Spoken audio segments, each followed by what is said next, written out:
And we are live! Good evening, everyone, and welcome to Chromatic Chimera, where the story is made up and the XP doesn't matter. I am he, known as Puddins. I am your game doge, director of action and player of NPCs. Joining me tonight are Anna as Giovanna, the astrologer, Chris as Ludovico, the diabolist, Noir as Davos, the sellsword, and Liz as Letta, the monk. Kate and Mike were not able to join us, so we will be down Rosella and Enzo, and we will miss them dearly. But soldier forth we must. For there's mysteries and dark plots afoot in Renaissance Florence, Italy. 1477, 78-ish is the year, and previously on Bloody Portrait. Our heroes collected themselves after battling the bat creatures and rushed to save Lady Lenore. But they were too late. Davos and Letta chased the assassin as the others rushed to see if she could be saved. The killer got away, displaying supernatural abilities, while also leaving behind a dirk with the sigil of the Depatsy on it. With Lenore dead, Giovanna discovered some interesting tomes with information regarding creatures of the night. Vampires. As the crowd gathered, their concerns were put at ease, as the family was able to tactfully communicate what happened without revealing too much to anything to the town guard. The characters all processed what was going on around them, mainly by chatting with each other, and during that night, Lenore's body reawakened as an undead creature. The creature was questioned without revealing much of anything in terms of useful information. Ludovico read the book downstairs and made contact with an otherworldly entity.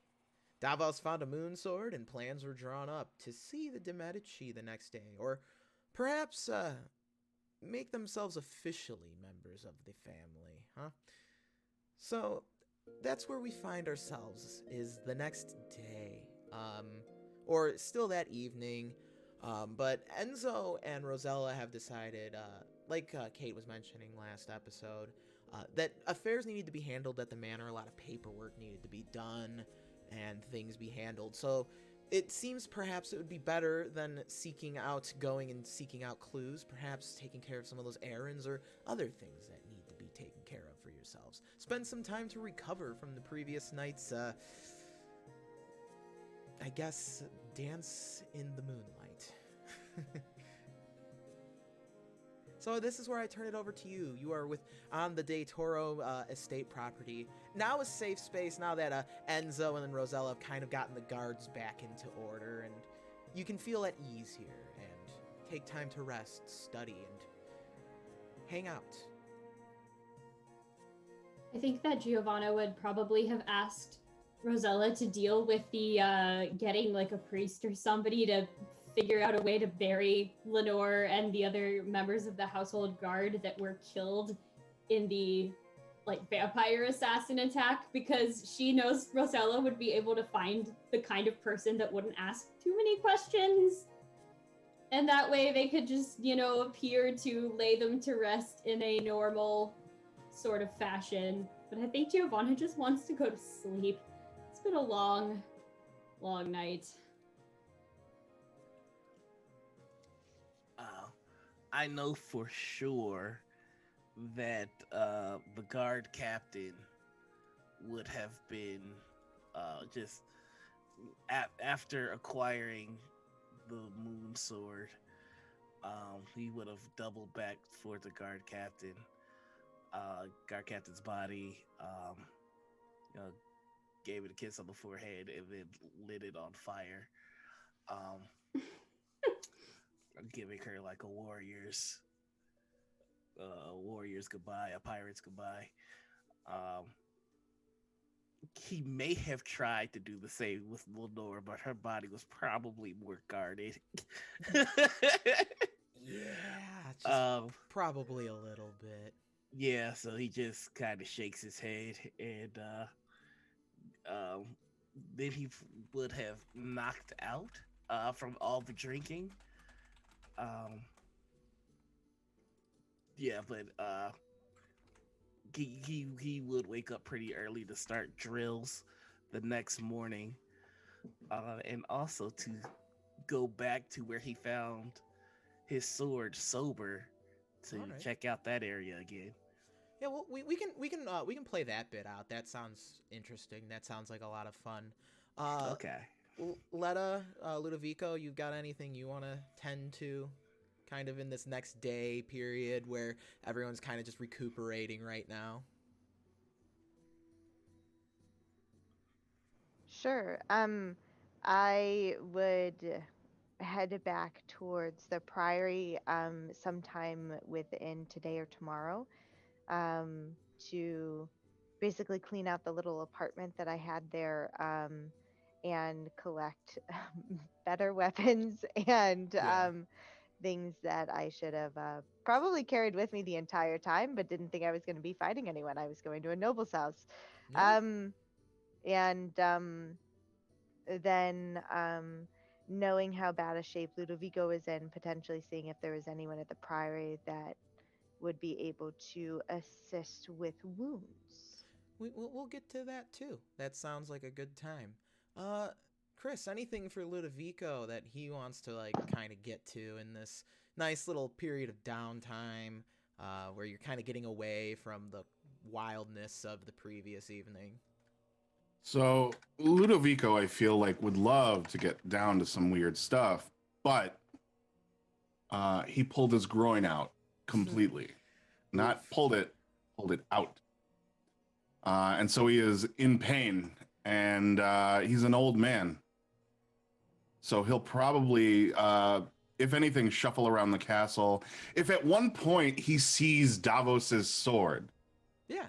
I think he'll want to make a trip back down to the wherever he found that. Okay. Okay, and also I'd assume maybe you run into Giovanna, her nose, in one of the spell books that you found in the previous evening as well. We can also get to that too. Mm-hmm. So, okay, so just kind of review really quick before we get into these fun scenes. Davos, you are going to practice fighting as well as maybe go drink some more. That's what I was hearing from you. Before he goes out to drink, he's going to go back to where he found his Yes. sword first. Yes. There we go. I knew I was missing one thing. Once I have my halberd, I will absolutely spar against Davos. Yes, yes. We'll do the Priory with Letta. Giovanna, we're going to have you have some fun reading spell books. And Ludovico, you'll be kind of around the manor as everyone's kind of going out about their day. Perfect. So we'll start with Davos. Davos, you and Ludovico, if you want at any point, you can also encounter Davos in the scene. Anyone, you can just hop in at some point if you want. Feel free. So Davos, you kind of go back to that painting, and you set it aside again, and you know you go down that staircase with the the torches that don't light themselves as you go down, and you go back into this the pair of warrior women's tomb where you found the magnificent sword. He's got the moon sword on his back, and he I believe one of the statues was armored. I just want to double check that. If you poke around the tomb, you do see a suit of armor is kind of laid at like the foot of one of these tombs. All right, so he is gonna pick that up. Yeah. Where's my Because book?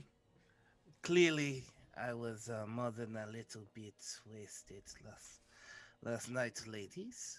I apologize. I don't have anything to leave here in my stead, but I can promise you that I will put this to good use. And he starts to put it on, and he goes, "No peeking." I love it. So you put on this suit of mail.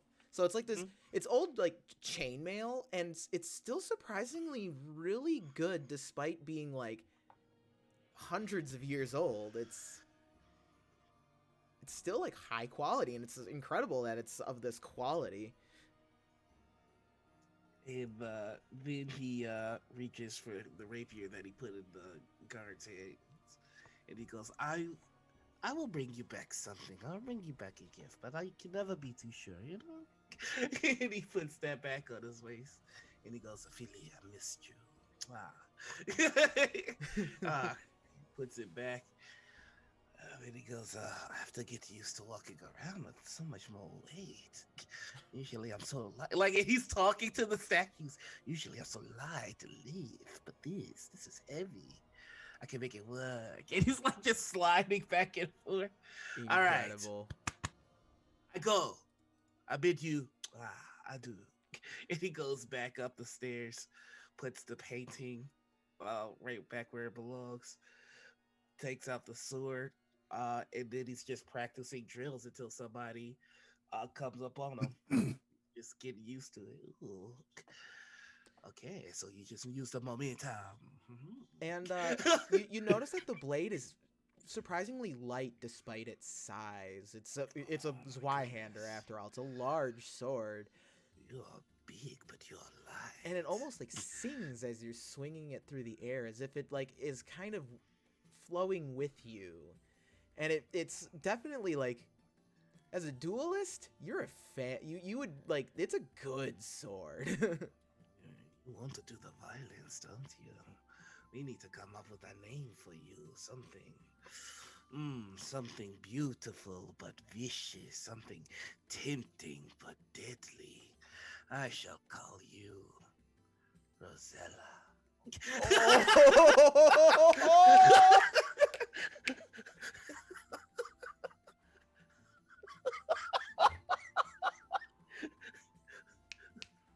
Where's too bad Kate's not here for that one. Ooh. Something tempting. That nice and little deadly. treat that's just left in this VOD for her. Right. Please clip that, please. Oh, what's the command for it? Oh, that was good. And Davos, you notice when you hold, like when the sword is like in the light, it like glows like a greenish blue and hums softly. You hum for me, my sweet, sweet Rosella. Oh my god, grim, perilous, and thirsty. All right, well, Davos is having fun with that. Letta, in the early morning, we'll say you're headed to the Priory. That was on the to-do list, right? Absolutely. So Letta has, drinking or otherwise, is always up right before the dawn. And she gets up, bandages as best she can the small wound she has, and makes her way across the city, of course, stopping at her favorite bakery to grab a pastry of sorts, keep her moving and with sustenance. So. Okay. So as you're like walking through the city, so it's a long walk from where you're at, right? Sure is. Because you're like on the you're like on the nice side of town, by the Duomo, by the Signoria building. You're over on the good side of town. So you got to cross over the bridge over the river, and it's like right before you cross over the bridge is where that bakery is. Like that's where you get, that's because it's right there at that perfect crossing roads, right? And it's a nice little place, you know, got like some potted plants in the front and like some nice statues that hold up the awning.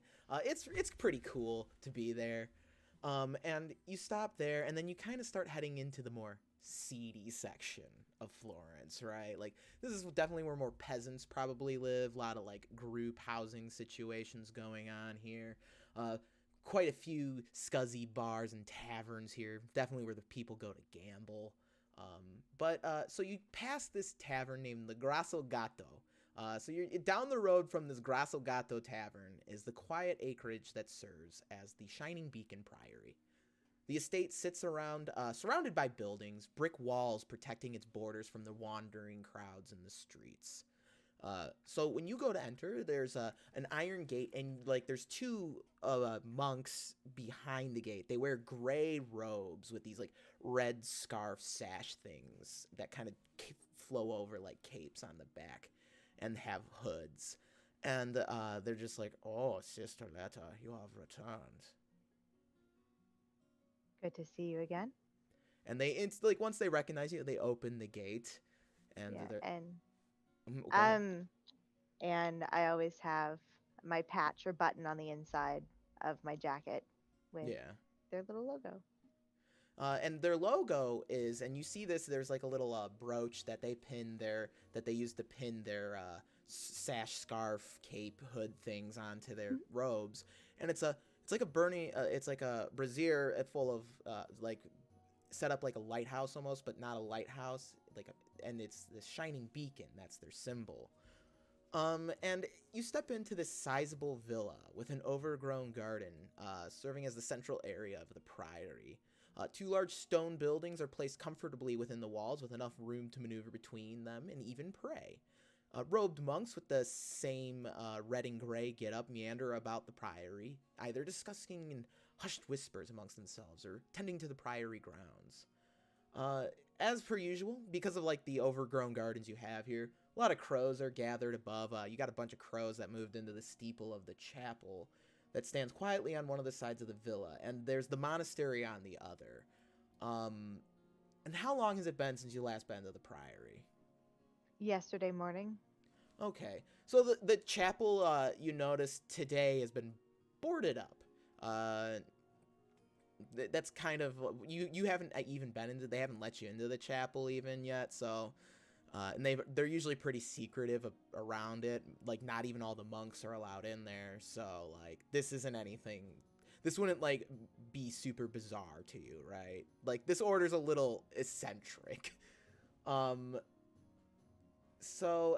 then the monks are gathered outside the chapel on its steps, and you notice the prior here, Father Gascoigne. He is this aging man, and he wears the same robes and the hood, but on top of his hood he wears a black brimmed hat, kind of like that classic like Inquisitor look almost. And he's got this beard that kind of like just pokes out of his hood, and he kind of steps forward, kind of waving the other monks off, and approaches you. Oh, letter. I was beginning to wonder where you had run off to. Visiting an old friend. Ah, yeah. Good morning. Good morning.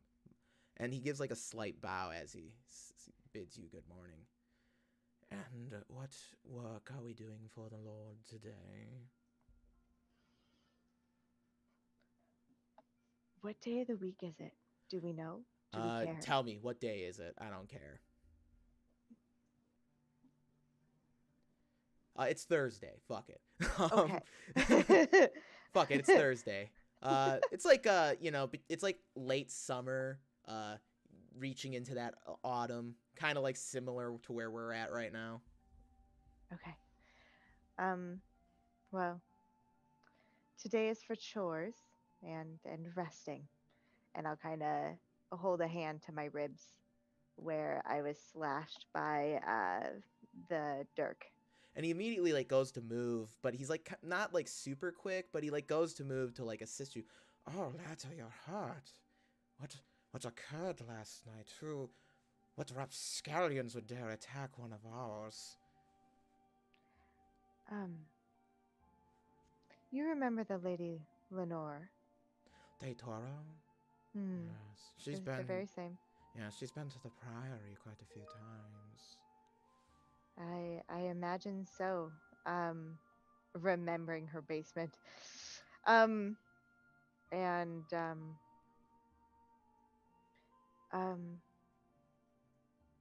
This prior evening was tragic. She has since passed. I am so sorry to hear of your loss.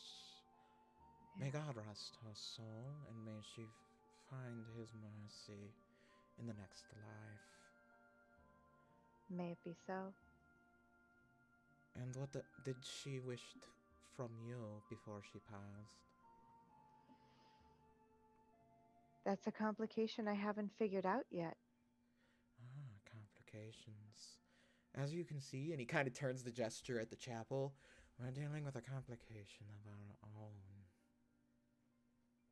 own.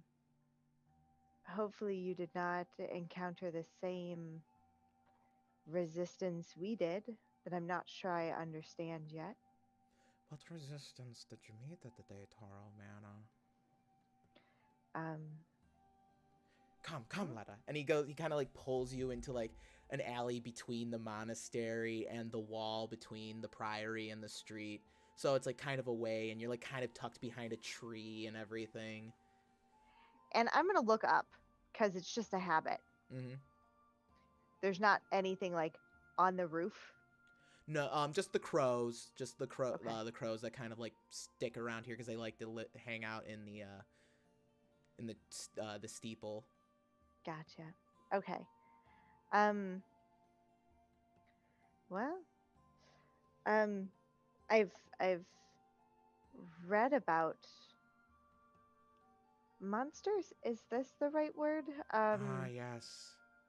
I am Lucifer's children. the first children. Oh.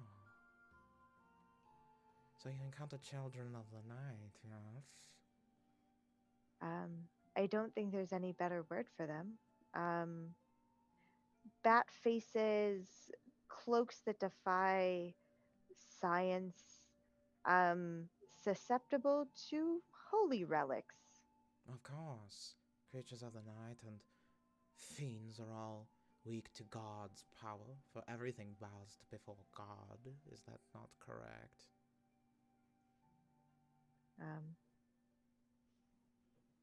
I imagine the phrase "may it be so" it gets used a lot. May it be so?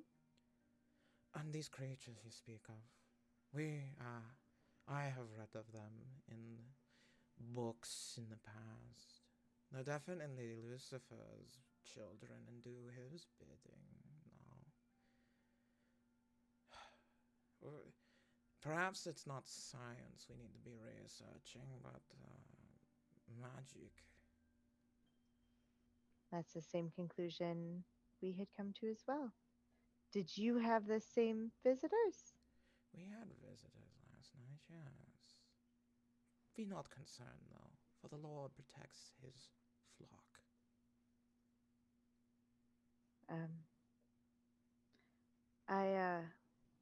I came to seek assistance, and collect my things. Um, what would you have of me in the coming days?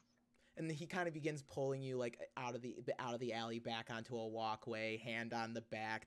Very classic, like Old priory man? yeah, old prior, just like oh. Considering I probably tower another foot taller than he is. Oh yeah, he's not like a very imposing man. He's not very threatening looking. And he kind of walks like with a slow shuffle, and he kind of always seems to be having like a 1,000-yard stare. Like when he looks at you, it doesn't feel like he's looking at you. You know what I'm saying? Mm-hmm.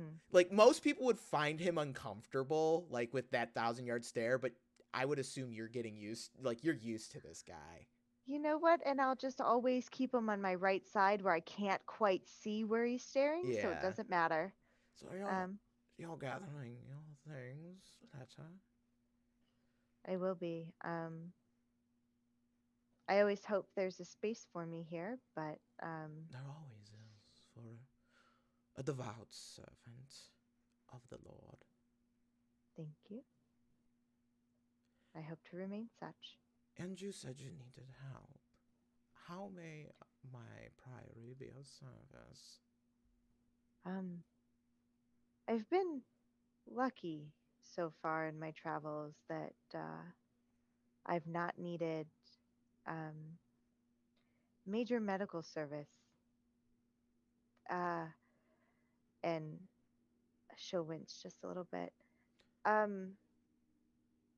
But I fear it's about to become a more common need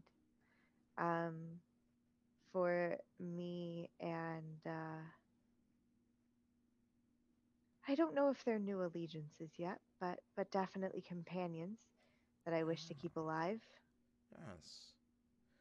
Are you going to enlighten them as well? Not today. Just remember, Letta, it's important to grow close to God. And how do we grow close to God? Through the knowledge of heaven and hell. I have a feeling that knowledge will be expanded quickly and outside of my comfort zone. As for the physician, an almost discreet, more traditional medicine practitioner, the Holy Father in Rome would not approve of her science. But, you know, we are more open-minded here at the Priory. Absolutely. Seek out Madame Curio. She has a place down towards the bridge. It's a little ramshackle hut, sod roof. I think that she will be able to take care of your medical needs and perhaps some of your more clairvoyant knowledge.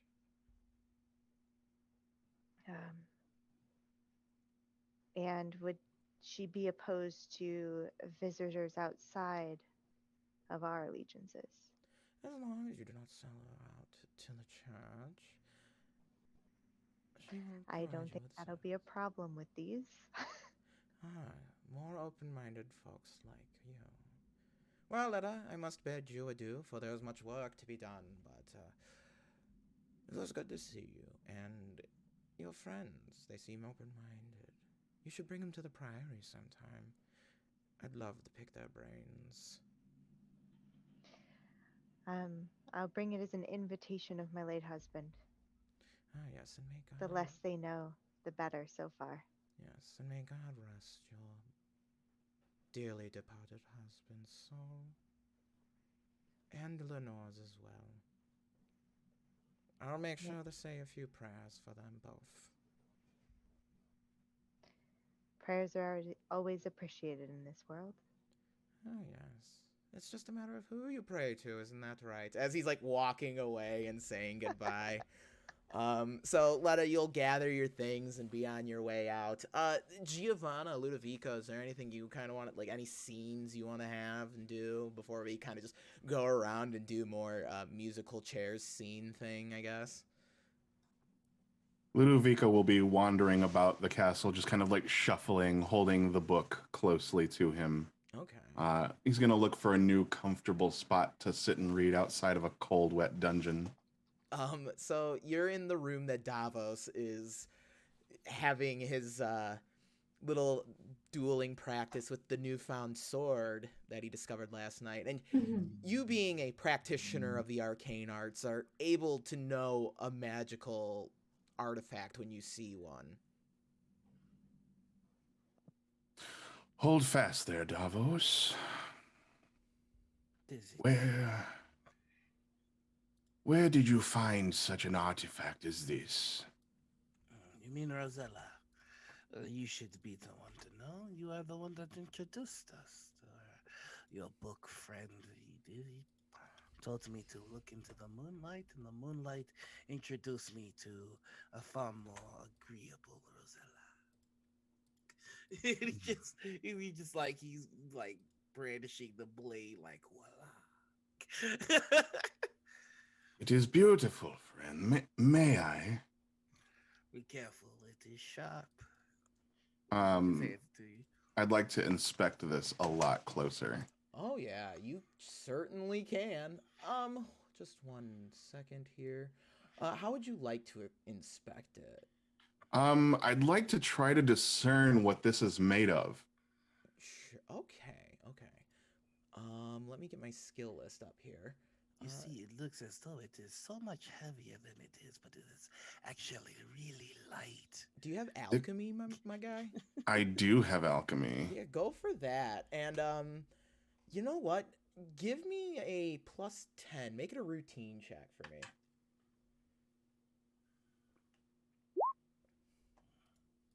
I do it. And the 29 under 70. You certainly did. Yes. So, Ludovico, in your time, like, you know, studying all this stuff, you recognize a blade made out of moonstone wherever, and it's said to be crafted from the stone chipped off the very moon in the night sky, and it's thought to be a boon from the goddess Diana. So this sword, whoever's made it, you know it's good shit. And you know the glowy bits, that's that witch stone you've been reading an awful lot about lately. I think I would know what that is too, right? Like what witchstone is? Yeah, you would. Yeah, And yeah. you can be in there, you can like be walking in there reading Oh, your book. so facing... I think that as Ludovico has been like making his way there, Giovanna's like following behind, just like reading over his shoulder, and then it's just like there. You're very poetic for a sellsword, much more so than the people that I've met in Veneto. It is because the art of killing a man is as intimate as making love to a man. It's very The true. craftsmanship here is exquisite, Davos. Yes. Oh, you have found new armor as well. Oh, yes. The ladies were so kind as to equip me fully. Bless them. I'll hand him back the sword, Ladies, and plural. I'd like to know if the armor is made of the same shit. You can roll me an alchemy check again. If you actually, I'll just take, because your alchemy check was so good before, I'll just take that. Okay. You're able to tell that the chainmail is not made of the same material, but is a very high quality metal, and you would be able to guess that it's probably castle forged quality armor, so it can't get like ruined. It's good shit. Mm-hmm. Davos, would you be willing to tell me where you found this sword? For you, and he puts his hand on the shoulder. My friend, of course. Still tender. Oh, so sorry, so sorry. Your book told me to go to the moon. So after the obscene showing of Lenore last night, I went in a bit of a drunken stupor. I went outside, and the moon itself looked me in my eyes and guided me into the manor, and he just takes him to the room, while he's walking, he's telling the elaborate tale of how like the moon caressed his skin and opened his eyes, and it was destiny that he would find the one love that he could not possess yet. Ludovico's probably going to resist the urge to strangle him because he has something he wants, so he's just going to be like feigning interest. And only then did I realize that the moon was pointing me to this very portrait here. I did not know what to do. I talked to the portrait. I sang with the portrait. I drank wine with the portrait. Ultimately, what it was is that I felt connected to this blade, but I did not know yet that it was the blade that I was connecting to. But ultimately, I would move the portrait. I would move the portrait, and then this entryway. It's like an entryway. So I walked into the entryway, and then he goes down the steps, and you see the fires light themselves for me as a woman awaiting my touch. And then he goes down the stairs, and there are these statues of these beautiful women, and one of them was holding my dear Rosella. And that is the story of how I found the blade that I will carve my destiny into the sky. Yeah? Is there anything else in the room where he's led me? So you're walking around. It's mainly just the tomb with the women, but the name like Lady Sophia would be recognizable to you, as would Nettle, because you've heard the story of the Moonlight Sword. So when you get a chance to actually look at it, when Davos stops waving it around dramatically, you notice that the silver metal of the blade swirls in bewitching ways that you could get lost in for hours. When you hold the sword in the light, it shimmers and glows a greenish blue while humming softly. In your hands, even in your age, it's not as heavy as it would be, and it's markedly lighter in weight compared to other blades of a similar size, what little you've maybe held in your life. The edge of the sword near the hilt is wrapped in a musty, tattered cloth, and a simple handguard separates the blade from its humble, darkened hilt. And you know the Moonlight Sword is a blade of legends, said to come from the celestial night sky.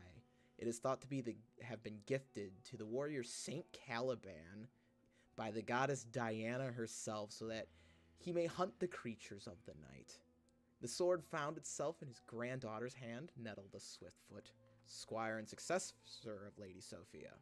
And after she disappeared, the sword was thought to just be a legend, like Excalibur, or the like. You see, I named it Roselle because very much like the moonlight shines on her pale skin, it is alluring but deadly to approach. You understand now? Caro mio, for a man of such expensive taste, you are very lucky that these powerful women do not step all over you with their moonlight swords. This is far above and beyond But anything only if they would, that I've eh? even seen with Lenore. Yeah. He just puts it back on his hilt. Back in the scabbard. Were I a gambling man, I would presume that Davos would perhaps enjoy being stepped on. I see nothing else here, and while that was a good story, Davos, I will take my leave of this dark, wet place. Yes, and then perhaps you will stop hoarding that book to yourself. Just Oh, would you because- like to read it as well? Yes, thank you. My I also apologies, Giovanna. still have the Sanguine Nocturne as well. Okay, and do you would still like have to the do- Alchemy Necrogenesis? I think that was the one that Ludovico was reading, correct? Yes. So you both are Yeah. gonna take 6 corruption points for reading the book. Jeez. Okay. God. So this tome is not attributed to a single author, but rather is a collection of various herbal remedies and spells pertaining to the undead. There are 2 spells in here that you're able to learn from this tome: Sanguine Restoration and Harvester of Souls. Oh, so good. Learning these Okay. spells will cause you to take more corruption points. Sanguine Restoration, for those who have not played Zweihander before, you need a pint of blood from someone of your own ancestry, in this case humans, and you imbibe it, so you're going to drink it, basically. After successfully casting a spell, you move up 1 step on the damage condition track positively. However, you suffer 3 corruption as a result. So basically, you can drink blood and get health back. And then This would be very convenient. And then Harvesters of Souls is you need a scythe, and then you enchant it, and it becomes essentially a melee weapon that you use, but instead of adding your combat bonus, you refer to your willpower. Excellent. So this is the sort of thing that you try to learn in the service of your god, yes? Sometimes I usually wait for him to tell me what he would like to teach me. I am a patient servant. Would you like to trade books for a while? See, and I will.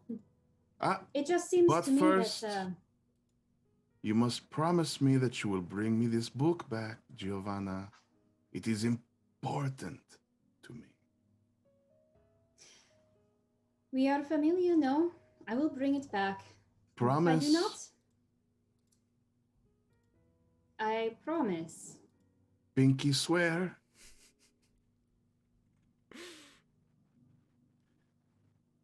And as soon as she hooks my pinky, I want to cast Vow of Fealty. Ooh. Oh! Ooh. I knew there was something coming here. Oh, what does that do? Do I resist this? What do I do? So he has to successfully cast it. Any one person you can touch, a willing participant whose name you announce. Oh. And the duration is forever. After Oh, successfully God. casting this spell, the person you touch vows to carry out or swear against an action you set. Breaking this vow temporarily drops their brawn by 10% until the Oathbreaker appeals to you to lift the magic or completes the task. Once the vow is Jesus upheld and comes to Christ. fruition, the magic fades. How? You nerfing your buff granddaughter over here? All right. I just want, he just wants to make sure he gets his book back. That's it. Okay, Not all making you right. do anything untoward. The worst library policy ever, but I'll take it. I'll take Did it. you even establish a time period? No, not really. The duration is forever. Yeah. So when Like- he decides he wants the book back, if you don't give it back, it triggers? Yup. Yeah. Yes. Wow. Yes. Dude, Wow. Insurance. And It's, if I borrow it again and I don't give it back, it happens again. It's just permanent. Oh my god. Fuck this. That is I alright. have to cast it though, right? Yeah. Fucking pirate. All I do is lie. Oh, I'm using a point for that one. Oh, you gotta use a fortune point. Yeah. There we go. Okay. Damn. Do we see anything happen? Yeah, what does it look like when you what's vow the flavor fealty? for that? What is the flavor for that? I wanna see. As you hook your pinky and he looks deep into your eyes, there is no external whoosh. But you can see, almost as if standing in a window, is a pair of eyes and two hands pressing up against the lenses of his eye pupils. As you hook the pinky, the fingernails kind of curl and then back away from the darkness in his eye. The fuck is wrong with you, bro? Thank goodness I'm nowhere near all of that. I am across town trying So to what is- save your groin. So is the Trying command to return save the your book? groin. Very well, old man. Trying to save my groin. That too can play at this game. And I will not wait around for other deities to give me access to such cheap parlor tricks. And I will return your book. take all the time you need, dear Giovanna. It is a Oh. worthy book. I will. I'm We'll sure I find will it leave it very- different than you found it. Of this I have no doubt. May I have the alchemy book, please? Grazie. Hmm. And I'm gonna read this book now. Oh This boy. So Vow of Fealty friggin' book.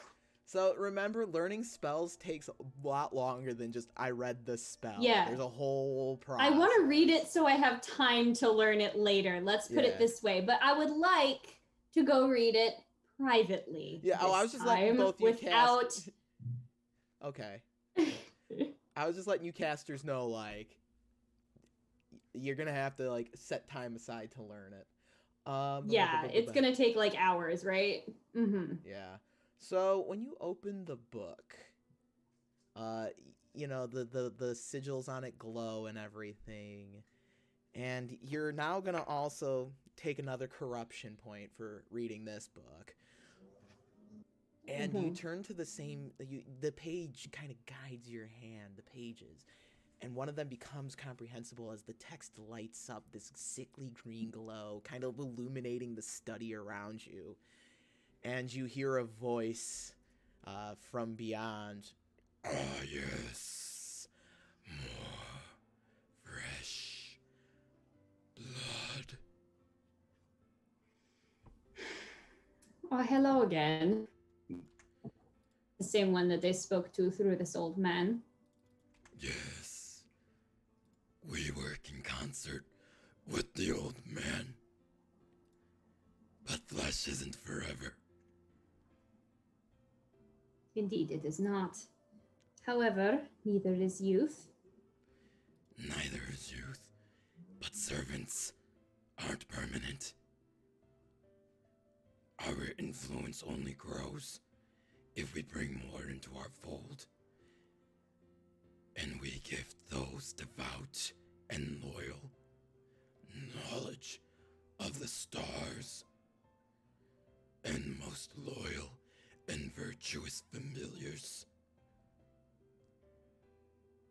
Of the stars, you say. Do you proclaim to exert influence over their movements? I do not claim to. what I know of them. For they're thousands and thousands of miles away. But the church wouldn't tell you that. No science would. Only I have taught those who needed to know, and those who wanted to know my knowledge and secrets spoke my name. So, child, if you wish to pledge yourself to me, Morax.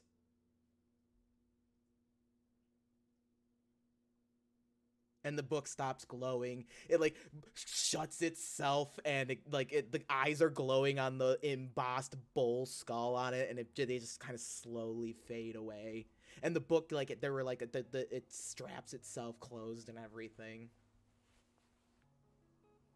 Did you make it stop? To Ludovico. He looks up from his alchemy book. What is it, dear child? Yeah, What? no one else saw what happened between This just- Giovanna and the book. Closed itself like it was finished with having me read it. I was just getting to a really good part, too. I didn't have the chance to say yes, I would. I would like to know. Your child, you must open yourself to the experience of a new book. You cannot expect a book to simply speak to you. Is this the same book that provided me with Rosella? It is. I thought you said... So what is it that this thing does? Gives you the thing that you want most in all the world? Well, I had no idea that I wanted something as fine as this, but the book did, so... Well... Dear Giovanna, the book is a gateway. The way to find the things you want most in life is inside of you. You must simply let the knowledge in. You know, I don't know that she has the ability, Ludovico. She seems a little uptight. Oh, Davos, you underestimate wee Bambina. She is more capable than we could ever know. I am confident she will find her way. I just think that she needs to relax. Don't force whatever you're trying to force. Let it happen. She steps up and is preparing to walk away. I do have something I want to do after this. She's just like, well, thank you very much for your advice, Signore. But perhaps you will allow me to finish this in peace. And I'm going to walk away towards a more private location where I will be ostensibly reading this book. But I would like to cast a spell upon the book. What spell would you like to cast? I would like to cast the Bewitched spell. Okay. Because I have been sworn to return this book to its keeper. Okay. And if I No. bewitch it, You've been sworn to return it to me. yes, to you. With a simple rhyme and an object in hand, you can call forth a terrible hex to befall the owner of the book. Because I know that you use this to compel me to return it to you. So, All right. Go for it. Yeah, as long as I can touch it and it's inanimate, it can be carried in hand and it lasts forever. Sure. Whenever another carries this object, they suffer an irritating curse, such as pimples, warts, or an otherwise innocuous but annoying effect. Yeah. As a consequence, they suffer a minus 10 base chance to all fellowship-based skill tests while the object remains in their possession. So she's Passive just going to aggressive be nerd like... she's just going to be like, Ludovico, look upon this book and let farts pour forth from him and terrible itching befall his scalp. And I'm gonna roll incantation. Oh my for this. god. And let's see. You know what? Screw it. I'm gonna channel power, so I'm gonna add a plus 10 to that. Ooh, a little more chaos dice, I see. Yeah, I'm gonna roll a chaos die as well. Ooh, successful. A 2! Yes! Let's see what happens. And I rolled a 2 on the chaos die, so nothing happens. So Cool as you deal. speak, the book glows red for a second, and then it stops glowing, Excellent. and And and you just kind of, as the book stops glowing, the glowing energy takes the form of little dancing imps for just a second that just seem to chant, "Say his name, say his name, say his name," as they kind of all disappear one by one, so it grows smaller until it's just like, "Say his name," poof. And that's where we jump over to Letta. You've gotten your things from the priory. You're walking through the streets, and you're kind of following the directions that Father Gascoigne gave you at the priory. You're still on the shady side of town, and you're in this like kind of rundown little area, and butted up next to a tavern is this sod-roofed place. It looks really out of place in the middle of Florence, and the sod roof kind of like hangs over into the street. And above it is like this black goat that just kind of absent-mindedly chews on some cud. And there's like there's like a dead rabbit hanging on over the door mantle, and like some other like charms and other little doodads that kind of like are meant to speak to the spirits or what have you. You're definitely at the right place.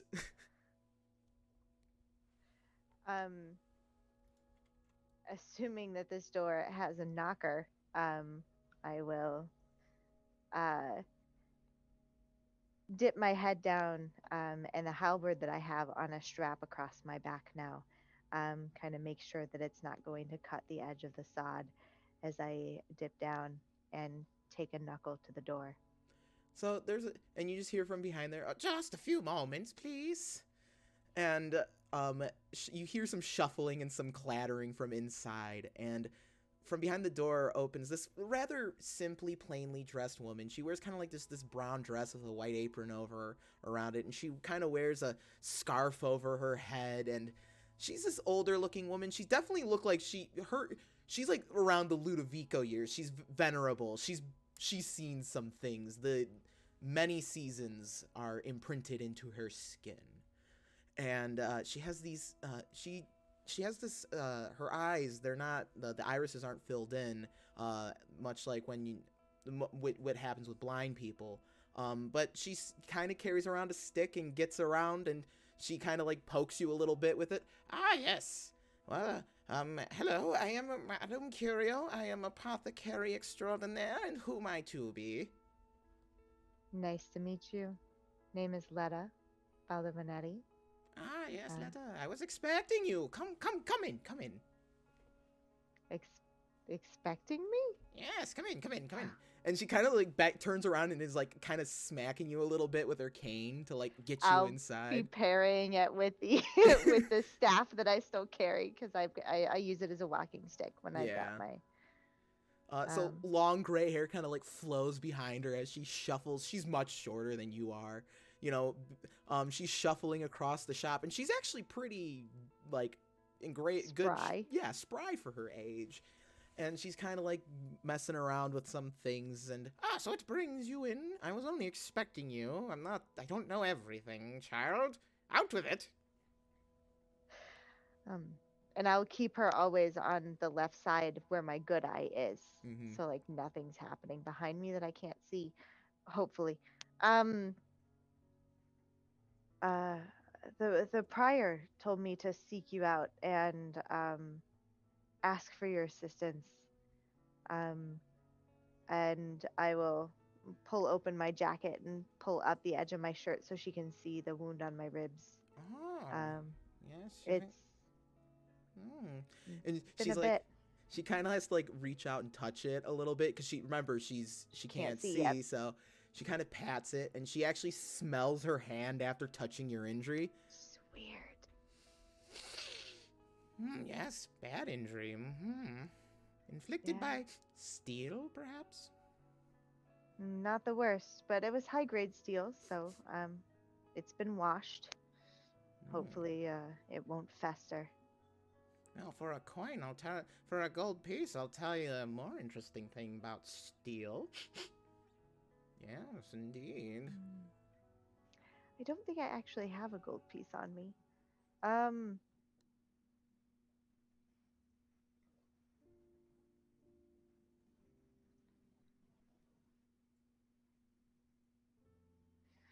I've got a couple of silver pieces and I'll take more that. work. I'll take the silver and give me one of those. She kind of holds her hand out expectantly. I'll pull 2 silver out of my bag and put them in their hand. Oh, thank you. Oh, that sword that injured you was enchanted, my darling. Enchanted by what? Magic! Don't be silly. And she kind of turns around and she's like mixing stuff in like a mortar and pestle. And like this large, fluffy black cat jumps up onto the counter that she's working on. Oh, there you are, Merlot. And she starts petting the cat. Oh, can I pet the cat? Of course, he's friendly. Don't worry. He's a good kitty. And like when you go to pet him, he does the whole lean into the thing, shoving his cheek into your fingers and purring up a storm. If this cat starts talking, though. um, no, I assumed it was magic, but uh, magic that poisons, magic that ills, magic that keeps it sharp. Kind of magic you'd find in a church, I think, or hallowed ground. Here, lift your shirt. And she turns around. She's got like this wet, sopping bandage. It's covered in like this green, like just Poultice. Yeah. poultice. Oh yeah. You're gonna feel a little pressure, okay? Take a deep breath and just kind of hold my shirt out of the way so I don't have to clean it off of anything but me. And she begins wrapping it around you, and it just burns the minute she throws it on your injury. That's to make sure it doesn't get infected. We don't want that going on now, do we? And then she like gives it a good slap after putting it on, just wet slap. And well, that should do it. Now you're gonna want to wear that for a whole 24 hours, and you should feel a bit better. It'll also stop the bleeding. First one's on the house. Well, I'm not the worst. I could carry him here, but that might be a spectacle. Oh, say no more, do say you no make more. And you hear house like calls? she begins gathering stuff, putting it into like a little leather bag. Come on, Merlot, we're going to make a house call. It's been 3 years. And you hear the snap, and she's just getting around her shop perfectly fine, just using her cane to feel around and kind of like, and when she wants to find something, she touches it, kind of runs her hand over. It's like, no, not that one. Ooh, yes, that one. And she'll like smell the different bottles she's picking up. And tell me, what ails your friend here? Well, I am not a doctor and I did not get close enough to find out. Uh, but walking seems difficult, and he has a number of puncture wounds. She grabs a plague doctor mask and puts it on. I'm gonna need this then. Yeah, I don't blame you. Anything I can carry? She just Even though hands I you, already like, have my hands full Oh. with all of my stuff. yeah, she just throws these 2 heavy leather bags on into your hands. Oh, would you be a darling? Oh, and Salem, here's your little pack here. And there's like a little potion belt the cat's wearing as well. And like there's a little scroll pouch on the cat and like a little pen basket and inkwells. Come on, Merlot. We're going and come, Miss Letta. Actually, why don't you lead the way? I don't get out much anymore, and quite frankly, all the noise outside frightens me. Absolutely. Definitely here to help, and I will offer her an elbow. She takes your elbow, and as you're leaving the shop, like the door opens, she goes to lock it up, and as you're walking away, she looks up to the goat. All right, Giuseppe, you're holding down the fort. Old Mama's making a house call. And where I would have taken like the long way around that may or may not have been, paved or common roads, I will just take whatever the closest direction is, and make sure that we get there just as safe as possible. Yeah, so you're able to navigate through the city. Most folks, Florence is a decent town, even in its seedier sides. Most folks make way when they see you're with the old Madame Curio.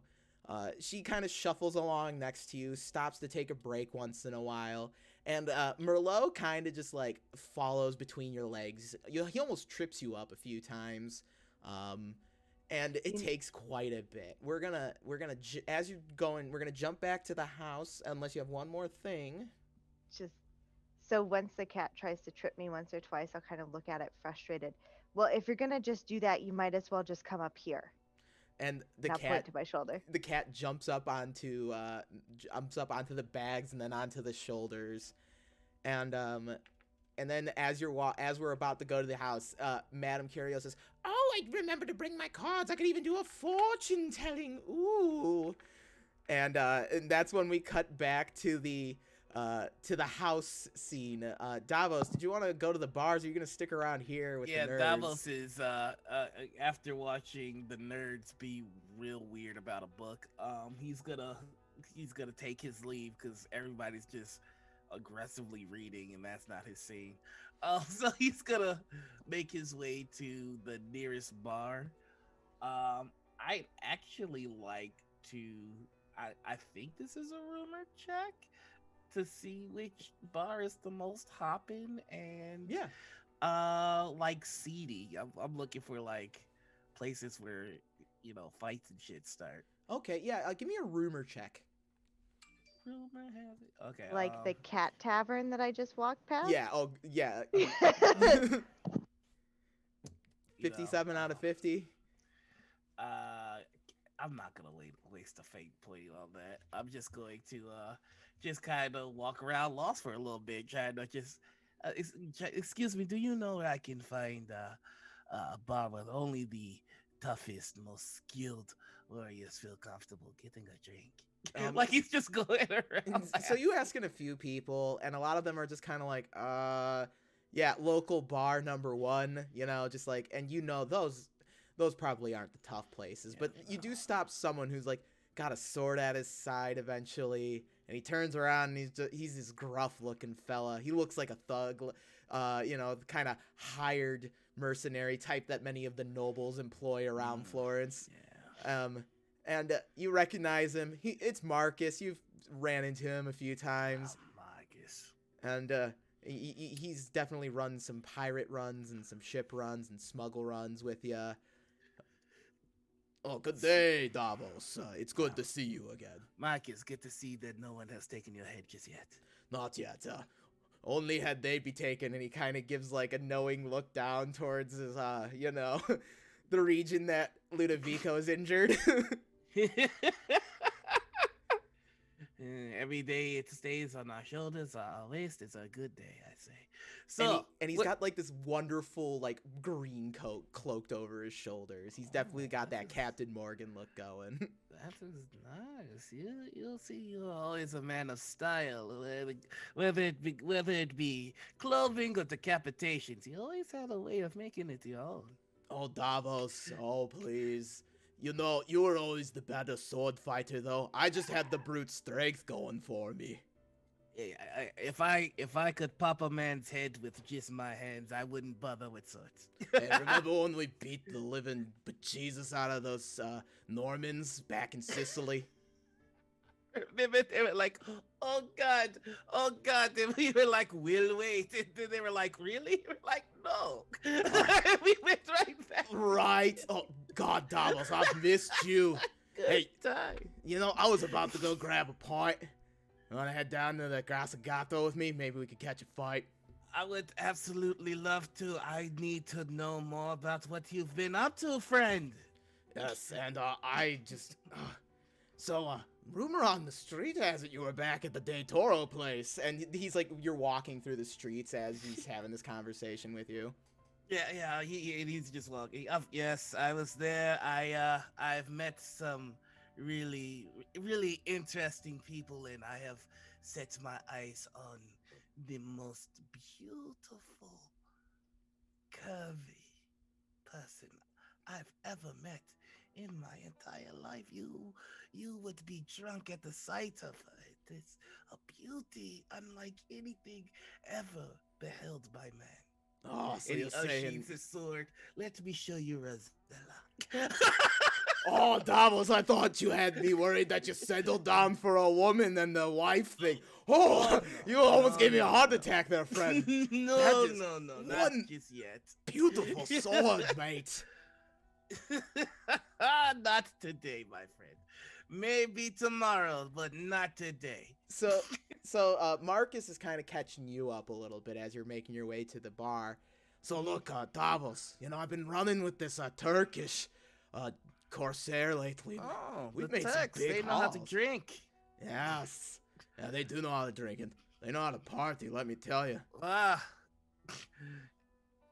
You should come down to Constantinople sometime. Oh, it's something there. And as he's talking with you, that's when you see Letta and Madame Curio shuffling through the street. like when I see Letty, Yeah. Letta. I'm just going to pat Marcus on the back, and I'm gonna go. Now that is a person that could really use killing one day, but not today. And he just walks. Yikes. I'm assuming I can't hear that, right? Probably not, unless you want to pass a arduous test. Boy, howdy. Boy, howdy. Tussle in the howdy. street. Tussle in the street. While I've got Madame Curio on an elbow, and if I see Davos, I'll try to catch his attention. Give you an up nod. Oh, mate, I think she's trying to get your attention. I know. Well, I will meet you at this bar. You told me where to go. Yeah, right past the priory, mate. I So since remember. just come back before dark if you actually want help with your side, and I'm just gonna keep walking and not even stop. As long as Madame Curio just wants to continue walking. Yeah, she's like, oh, what was that? Who was that? Trouble. Smells like cheap wine. Yeah, I'm sure he always does. And the I lower... just look at Madame Curio and I go, 6 drinks. Oh, the 6 of cups. I enjoy that card. And she kind of looks at you like this blind old woman just looks you into your soul, Davos. And she's like, Ace of Swords. And then she just keeps walking. I feel insulted and complimented at the same time. Oh, I would too, mate. Davos, I mean, we're talking I'm just Ace of Swords. I don't know what that's mean. He just watches Letta leave and he goes, I have rarely met someone that is so immediately a pain in my ass. Oh, yeah, well, I mean, she looked pretty tough, So though. sorry, Letta. I love you. I wouldn't mess with her. I I'm wouldn't living want to tussle for with it. her. She looks like she's tough. Yeah, she's tough. I fought with I haven't fought her. You can tell she is still alive. But I fought side by side with her. And she has some skill. And Marcus is just eating it up. He is like he's kind of like a nerd about you. He's kind of a fanboy for Davos. Your name's a bit of a legend in the Mercenaries Guild, right? Like Davos is known as you want a dude dead, Davos will make sure that dude is dead, right? I'm gonna have to cast Pinprick on your ego in this campaign later, aren't I? So you and Marcus continue to the tavern, and that's when we go back to Giovanna and Ludovico at the manor, and Letta will kind of come in at some point during this.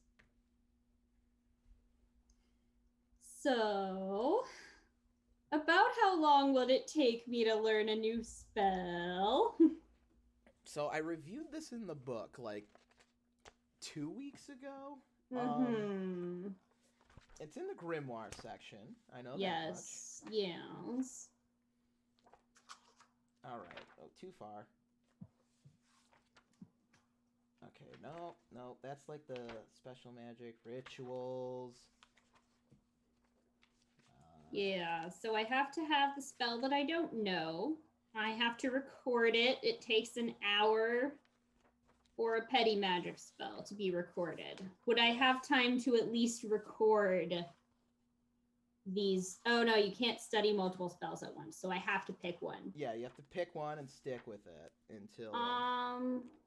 Screw it. As fun as Sanguine Restoration sounds, I want to go Harvester of Souls because that one is super cool. Harvester of Souls is fucking dope. Yeah, so I'm gonna spend an hour if I have an hour to record the magical formula on a piece of parchment.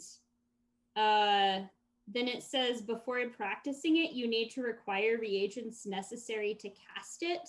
Yes. You and need a it's scythe, basically. You can find one around. Could I get one of those? Okay, cool. Cool. You can find a tool shed somewhere, or like where the servants keep like the garden tools, and there's definitely scythes in there.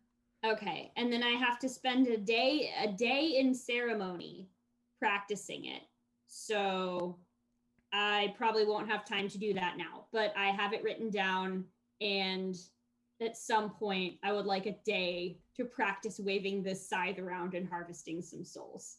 Sure, yeah. Then we make an incantation test to see if I succeed. There we go. There it is. And is there any, like, do you earn corruption for learning new spells? Let me see. It might be just like some of them.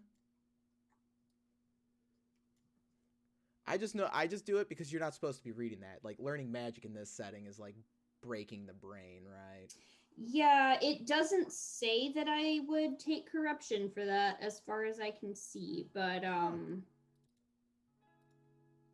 yeah, it might depend on the spell specifically. Well, didn't you take corruption to read the book to begin with?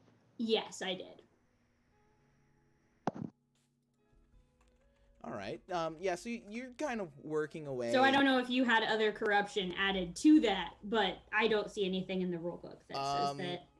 Nah, because you already read the book so far, so you're just kind of copying it. So instead of corruption, though, as you're copying it, you kind of just the Morax Goetica book kind of keeps just like whispering to you. It's almost as if there's like whispers coming from the old tarnished metal bull skull embossed on the cover, and you can hear those little voices, say his name, say his name, say his name.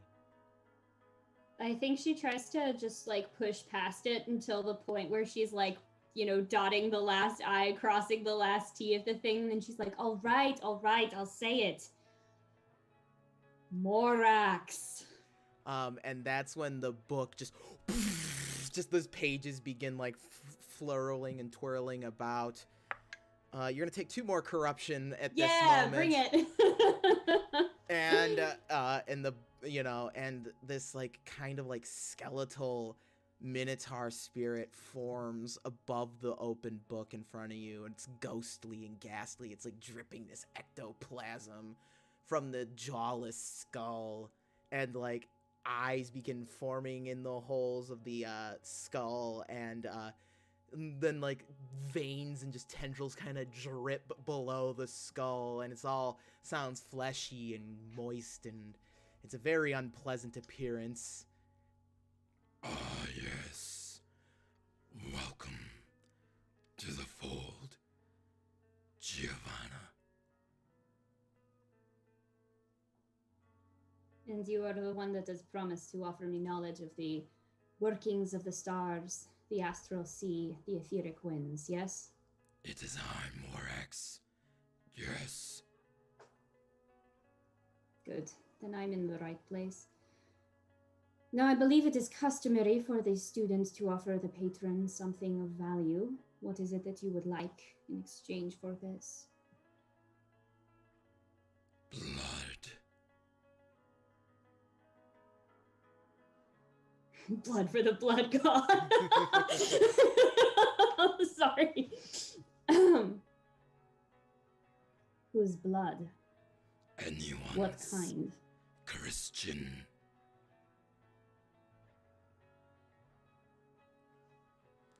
For God spurns and rejects me and forces me to do the bidding of that lowly King Solomon.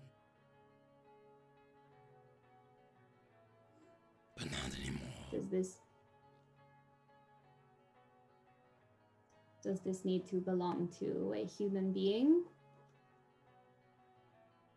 Because if so, that will require some time to procure. Unless... I have a question. Yes.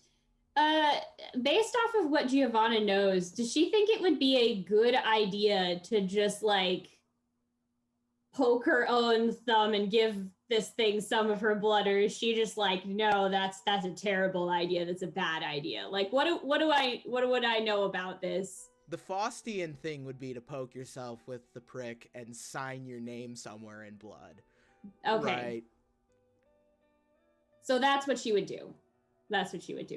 And as you do it, Morax kind of shuffles aside, just kind of floating slowly. As his hand slowly passes over the book, this skeletal hand that just drips with, like, ooze, turns the pages to a specific page that lights up. And it's all these, it's not green like the others, it's all this just red, and just, like, blood begins, like, just pouring out of the book as you see all of these different names who have sworn themselves to Morax over the centuries. And he kind of opens up his hand, and a quill just grows out of, like, his wrist bones.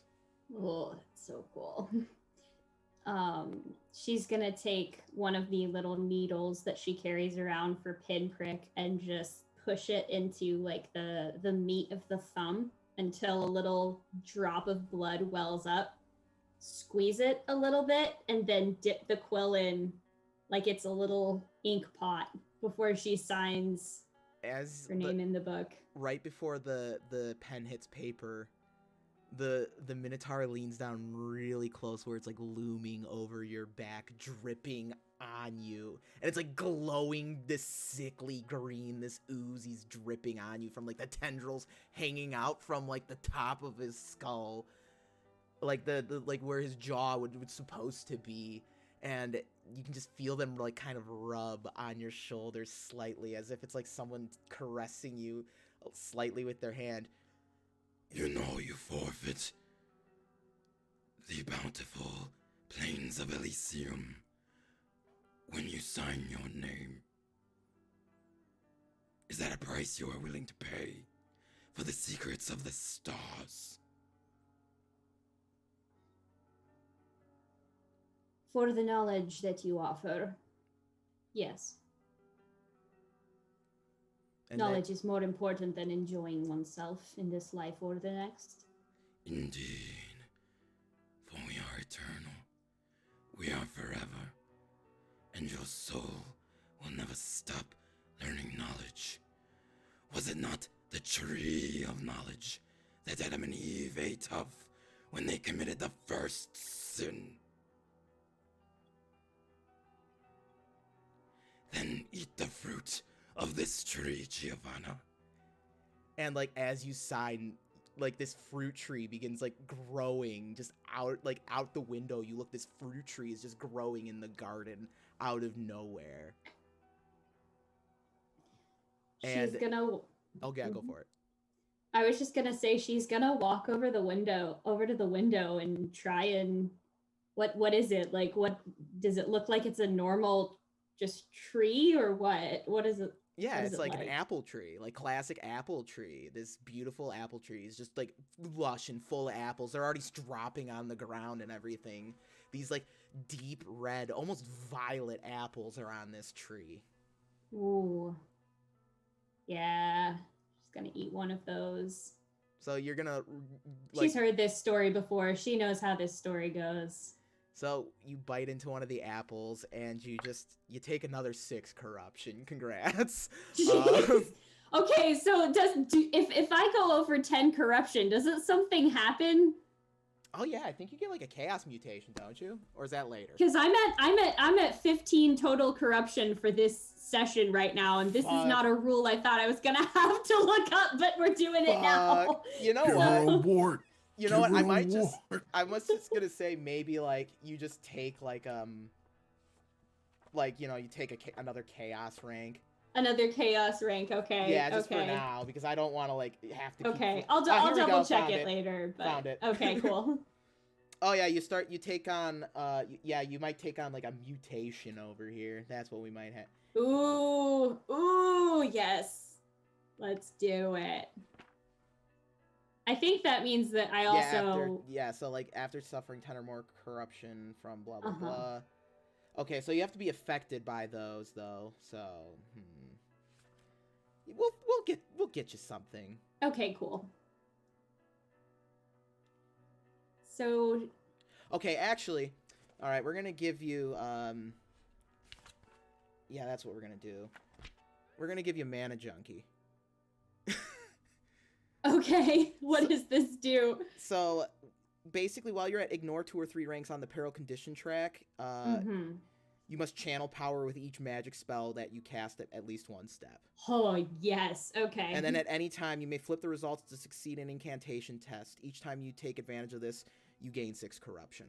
And this is only while I'm at ignore 2 or 3.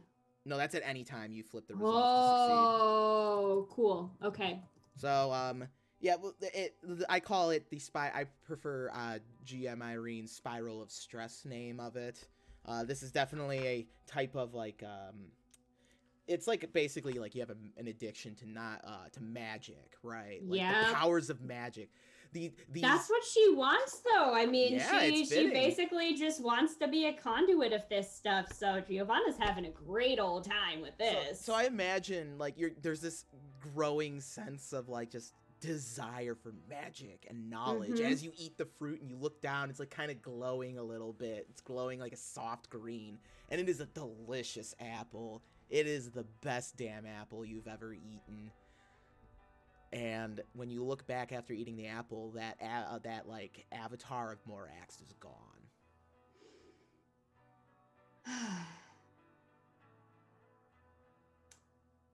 Well, Lenore, I hope to live up to whatever it is that you've started, bringing us all together. And if you can hear me wherever you are, thank you. Your sacrifice does not go unnoticed.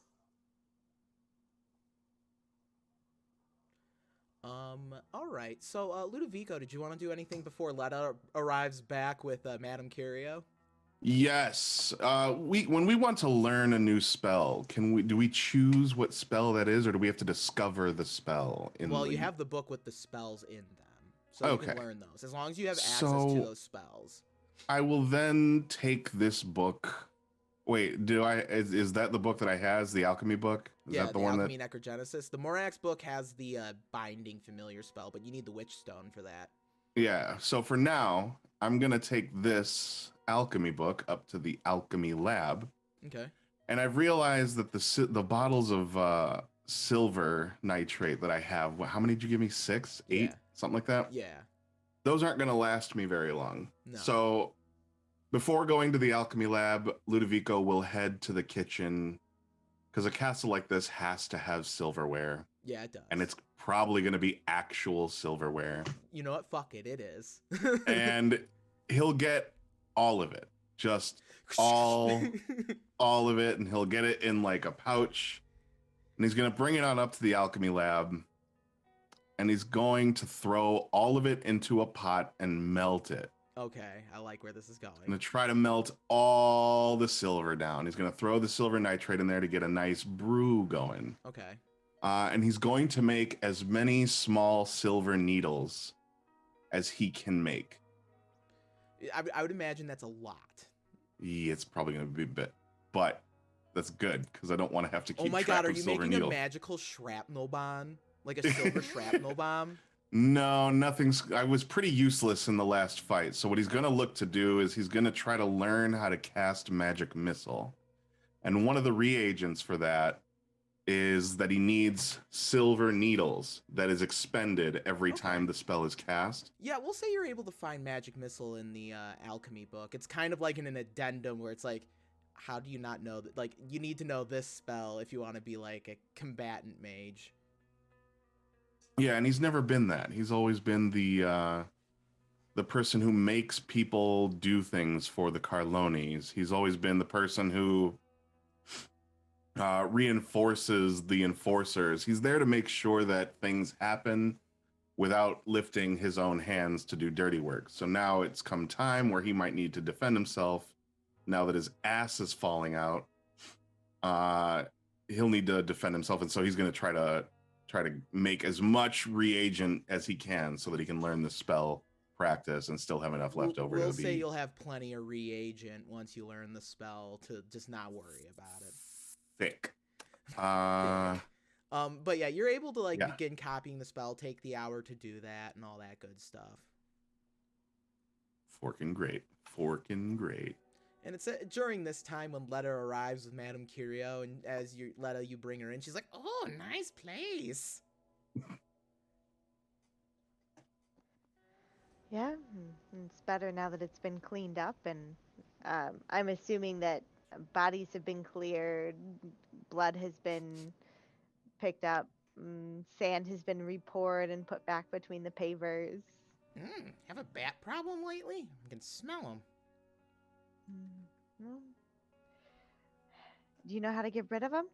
Oh yeah, you just put a little garlic up in the doorway there. Keeps them away. They hate that smell. Now, Mother Zabina's gonna tell you gives you that secret, but it was old Madame Curio who came up with that one first, okay? And actually, I got it from me old grandmum, who got it from some fey goddess back in the day. Those fey goddesses have the best little tidbits. Yes. Perhaps I shouldn't be mentioning heretical pagan worship in front of a person of the cloth. We're less concerned. You know my arrangements, especially with the Priory. The folks you'll meet don't yet, but yes. Now where we is... keep an open mind. She's like kind of swinging around. Now where is the injured patient that I will be treating? And she like snaps the plague doctor mask onto her head, and she like puts like a little plague doctor mask onto Merlot. I'm sorry, I only got the 2. How big is this place? Like, it's if a big I place. yelled at the top of my lungs, do you think most rooms would be able to hear me? Probably, if you yelled at the top of your lungs. Okay. Well, how about we find you a nice, comfy place to sit? What do you like? Libraries, kitchens, tea? Well, whatever's comfortable for the patient, really. But I will need plenty of space for all of my equipment. I don't know where he is. And would you like a fortune read while we wait then? I mean, yeah, we could just wait for him. He'll wander through here eventually, maybe. She gets all excited and she kind of pulls you, like you find a table and some nice chairs to sit in. She takes the plague doctor mask off of her and Merlot. Merlot jumps up onto the table and she pulls a deck out of a little pouch on his little belt. Well, I know someone who thinks this stuff is really cool. And I didn't know her well enough the other day to let her do this. So she's always in the library. Let's go to the library first. Oh, yes, of course. Yes. Come. Come on, Merlot, we're going to the library. I like libraries. Say, do you have any, could you read the books for me, though? I've got one good eye left. Oh, okay. Well, anyway, lead the way. So I'm going to... Ludovico is somewhere, so I'm assuming that Giovanna is somewhere near a library. So Yeah. I'm going to go towards the library. Yeah, you go. How did you know? I'll knock on the door frame as we come in. Giovanna?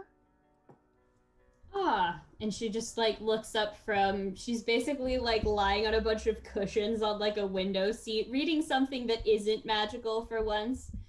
You're back. Come on in. Who did you bring with you? Help. I know you were not feeling wonderful after our evening of debauchery. Um, so in my travels this morning, I found help for all of our ailments. Do you know where Ah. Ludovico is? Well, he's been knocking around some of the other spaces of the house. I'm sure he will be up here before too long. And I'll just like do some kind of like pull on a bell pull thing that is basically like a signal of please summon Ludovico to the library or whatever. So that this young servant exactly woman comes in. Yes, Giovanna, I will summon Master Ludovico right away. the old man needs to come see this doctor to tend to his injuries eventually. Just tear him away from whatever it is he's working on. Yes, of course. Yes, of course. And Madame Curio's just sitting down, starts shuffling the cards. So, young Giovanna. Giovanna. Yes. Giovanna Zanini. Madame Curio. Yes, and she kind of extends like this, liver spot covered hand, like expecting you to kiss it. Like Yeah, no, and she does that, and then she like puts the hand to the forehead like you do when an old person does that as a sign of respect. And she looks up at you, and she kind of tilts her head a little bit, gives you that same like soul stare that she gave Davos. Ah, yes, the star. Now, strength. And she looks over to Letta. Shall we get on with the fortune telling? Shall we consult the cards? Do you need palms as much as Gianna does? No, I do not require palms. I only need the cards. And then it's odd that a blind woman is telling you, like, I only need my tarot cards. In the pre-Braille era. They could be embossed. That was a thing. That's true. They could be embossed. It could be embossed. They might not be, though, and I have a feeling they are not. So, come sit, you two. Merlot, could you please clean the card area? And the cat goes and, like, his fluffy tail sweeps, like, the dust off the table. Aw, I want to pet the cat. Can I do that? Yes, you can pet the cat. Merlot is very friendly. Cool. And so you've got one side of the cat, and I'm distracted from whatever the madam is doing because I'm petting the other side of the cat. So she starts just placing a card down, and she has this beautiful tarot deck. The back is decorated with like a cycle of like the day and night, the sun and moon, and you notice like all like on the sun side are all of like these like fae creatures, like kind of just like satyrs and like fawns dancing and enjoying themselves, and on the other side is like these demonic dark creatures, skeletal creatures, very like life and death type style of deck, right? Like the Seelie and Unseelie court are on these cards. And she places one card face down and flips one up. Ah, yes, the lovers. One of your companions, perhaps. She finds herself giving companionship to others and spurns that of another that we know. The Ace of Swords, of course. And she takes another card and she flips it upside. She flips the card upside. Ah, yes. She's known a bounty of wealth, but she's not reached that full status, shall we say. She's still trying to acquire her wealth, but current events have upset that, have they not? And the journey ahead, the Three of Wands, the last card was the Page of Cups. She's going to discover things, perhaps about herself, perhaps about others, perhaps about the true nature of the world. And as she says that, she kind of gets like a little like, clever smile on her face. And I'm not familiar with tarot card readings. Is this all about Roselia still? Yes. Okay, perfect. Thank you. Seems to be, yeah. So in her journey, though, Rosella will encounter another. Ah, yes. The moon. Someone of the night. A creature of the night. Perhaps like herself, maybe. Perhaps supernatural.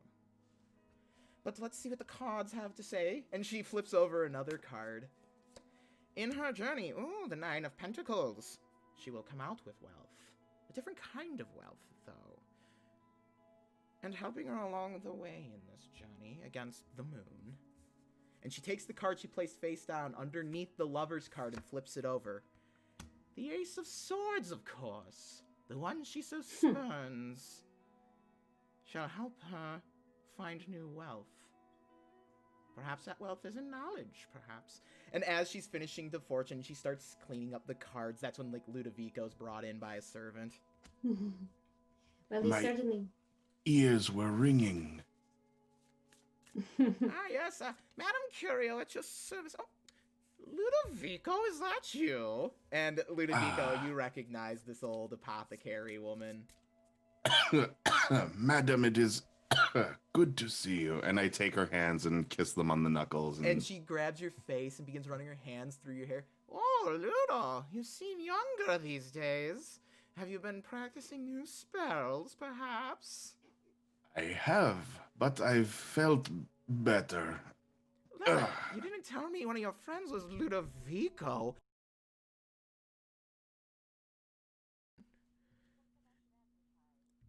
How'd you two get along? And besides, we are all more than friends to each other here. We are family now.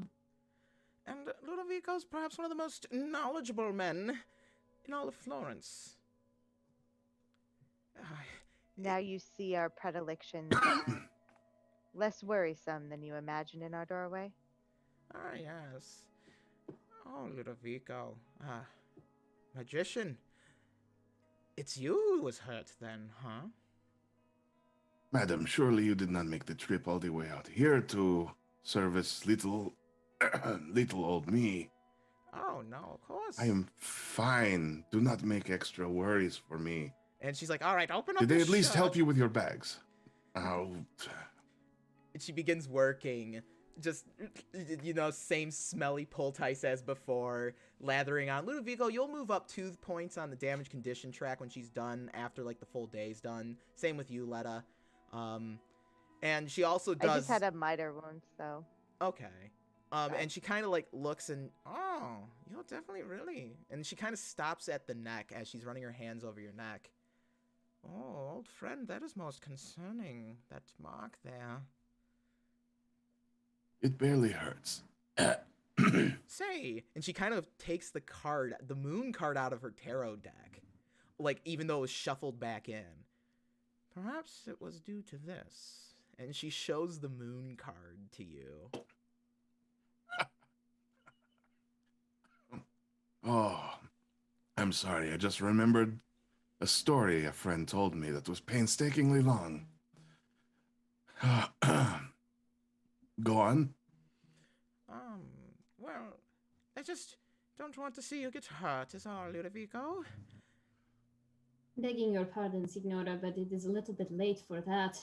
Yes, well, The man was very... Oh, go ahead. The man was very nearly upon death's door and very kindly offered to lend me this book out of the goodness of his heart, despite all of it, which I will now return to you, being finished. I'm giving him back the Morax book. Thank you, child. Here is your alchemy book. It was very useful. Grazie.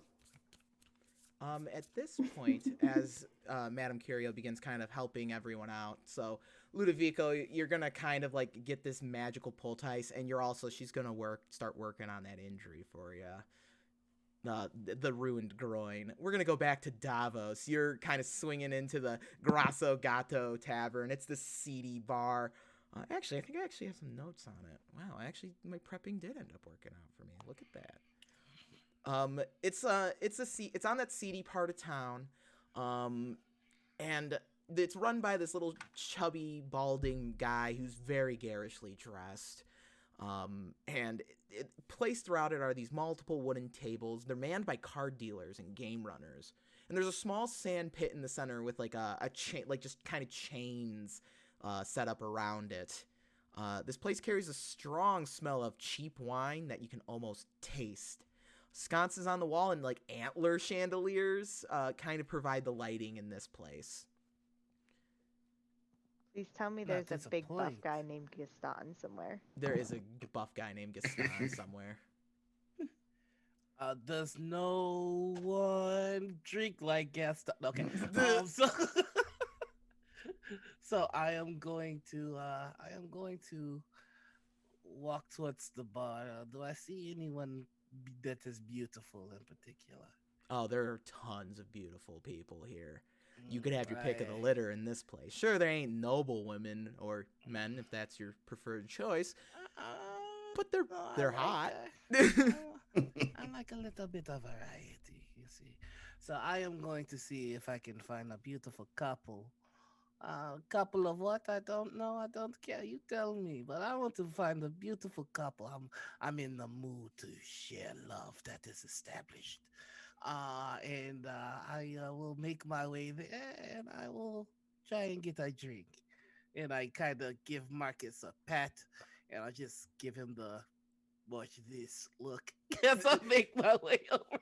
And he begins heading towards like the seats around the sand pit and just kind of gives you like that knowing nod, like, get it, homie. And now, Davos hunts. So you're able to find a rather good looking couple. They're rather rough and tumble looking. Maybe just came off one of the traveling carts into the area. And they kind of look over at you and give you like the hello nod as you're getting your drink. I give them the a hello nod back, but it's like a lingering, like, I appreciate this. God, I hate this so much. You're good. You're good. But So- he's just like, hello. I am Davos. Hello, Davos. How are you tonight or today? I'm kind of sloshed. It's hard to remember the time. It is good that you got an early start. I do love people that are diligent in their craft. If I could have a bottle, please. Then you get the bottle, and you know the woman of the couple. She looks impressed by like you just being like, yeah, get a bottle over here. Remember, you're on like the poor side of town. People don't just order the bottle. So, and she kind of like gives you like a look, and she kind of looks you up and down. So you look like you're a fighter. You're gonna be fighting in the pits tonight? Is that something that you would like to see? Perhaps. It depends how much you are or aren't wearing. Well, if that is what you wish, how could I deny you? Let me first have this drink with you. I am Davos. Can I have your name, please? Excuse me while I jump over to Fantasy Name Generator. Because I can't just think of fancy Italian names off the top of my head. Germanic, UK, sure. But Italian, no, it just isn't going to happen. Let's see. His name will be Azelio, and she will be Katerina. Zilio and Katarina, such beautiful names. Well, he drinks, he just kind of guzzles some of the bottle. I will go into this fight. I will show you the dance of death, and then hopefully I will show you the other ways in which I know how to attend to the human body. And they kind of give each other like the knowing, like the look, right? And they just give you like that knowing nod, that sneaky nod. So he's just gonna like slam the table, and he goes, "All right, Davos fights," and he makes his way. And Marcus, having been in on this one a few times, is like, "Boy, I'll take you all, mate. Let's tussle." And everyone in the bar is like so into it. Like, we're gonna get an early afternoon fight. Fuck yeah, let's do this. Like, everyone's gathered around. Bets are like the dealers leave the tables and like they're starting to collect bets and become bookies essentially. Bouncers begin gathering around like the ring as well. And they look at each other. They look to one of the barkeep looks to you. All right, you fighting to the death, or you're fighting with wooden sticks, boys. Well, let's see. Who do we have that would dare challenge Oh, and then Marcus is like, "Oh, I wasn't supposed to stand up. Sorry, mate." Oh no, it is fine, Marcus. Only the best fool. And you I hear forgot their names. you hear from one of the corners, "I'll challenge you." And you hear the thud of armor as this person steps forward, and they bear upon them. They wearing like a tattered robe, but underneath their robe, you can see the tabard of a member of the Order of St. John the Hospitallers, one of the early Crusader orders. Oh yeah. Oh, you say no more. And Davos's entire the showmanship, all that shit, it stops. And go ahead. Yeah, go ahead. So this stern, stoic, strong-looking man, he's got this like blonde beard that pokes out from underneath the hood he's wearing, and he kind of takes the robe off to reveal who he is. "I've been looking for you, Davos. Don't you remember me?" And you don't remember him. I'm so sorry. I've killed so many. Was it a father, a son that I took from you? Brother, perhaps? You took God's 3 of my brothers in arms. And he like just reaches behind his back and pulls out this 2-handed warhammer.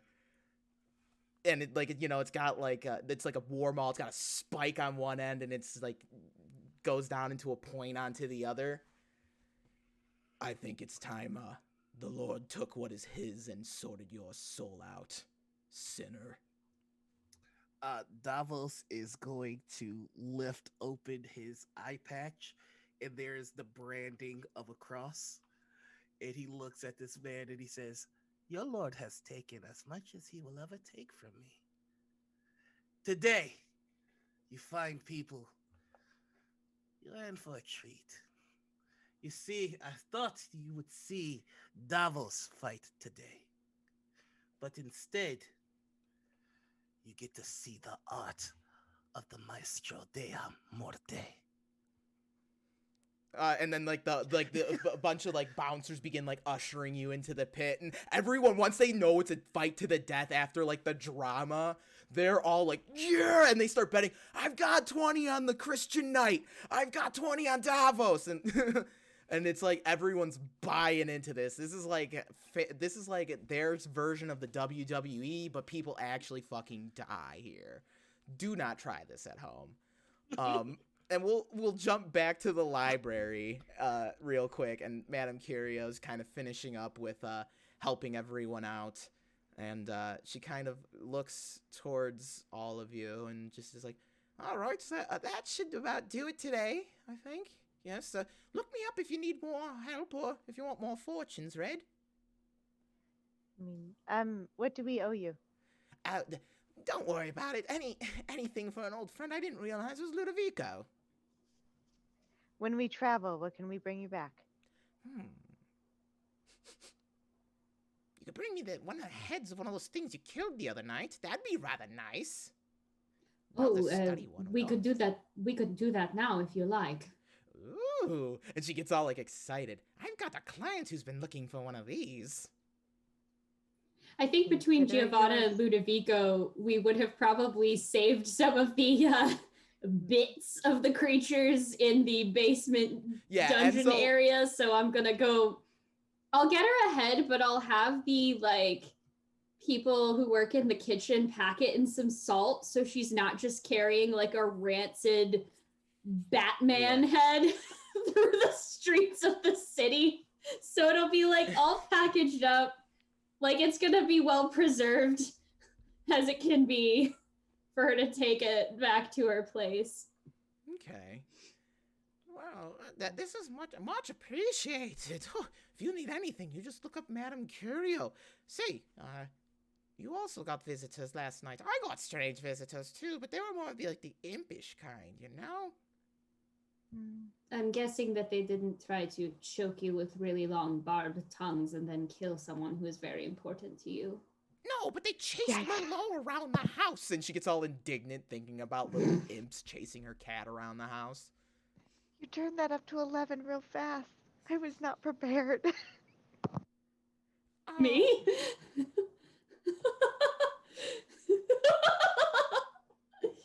Our mom Talk- died. Oh, well.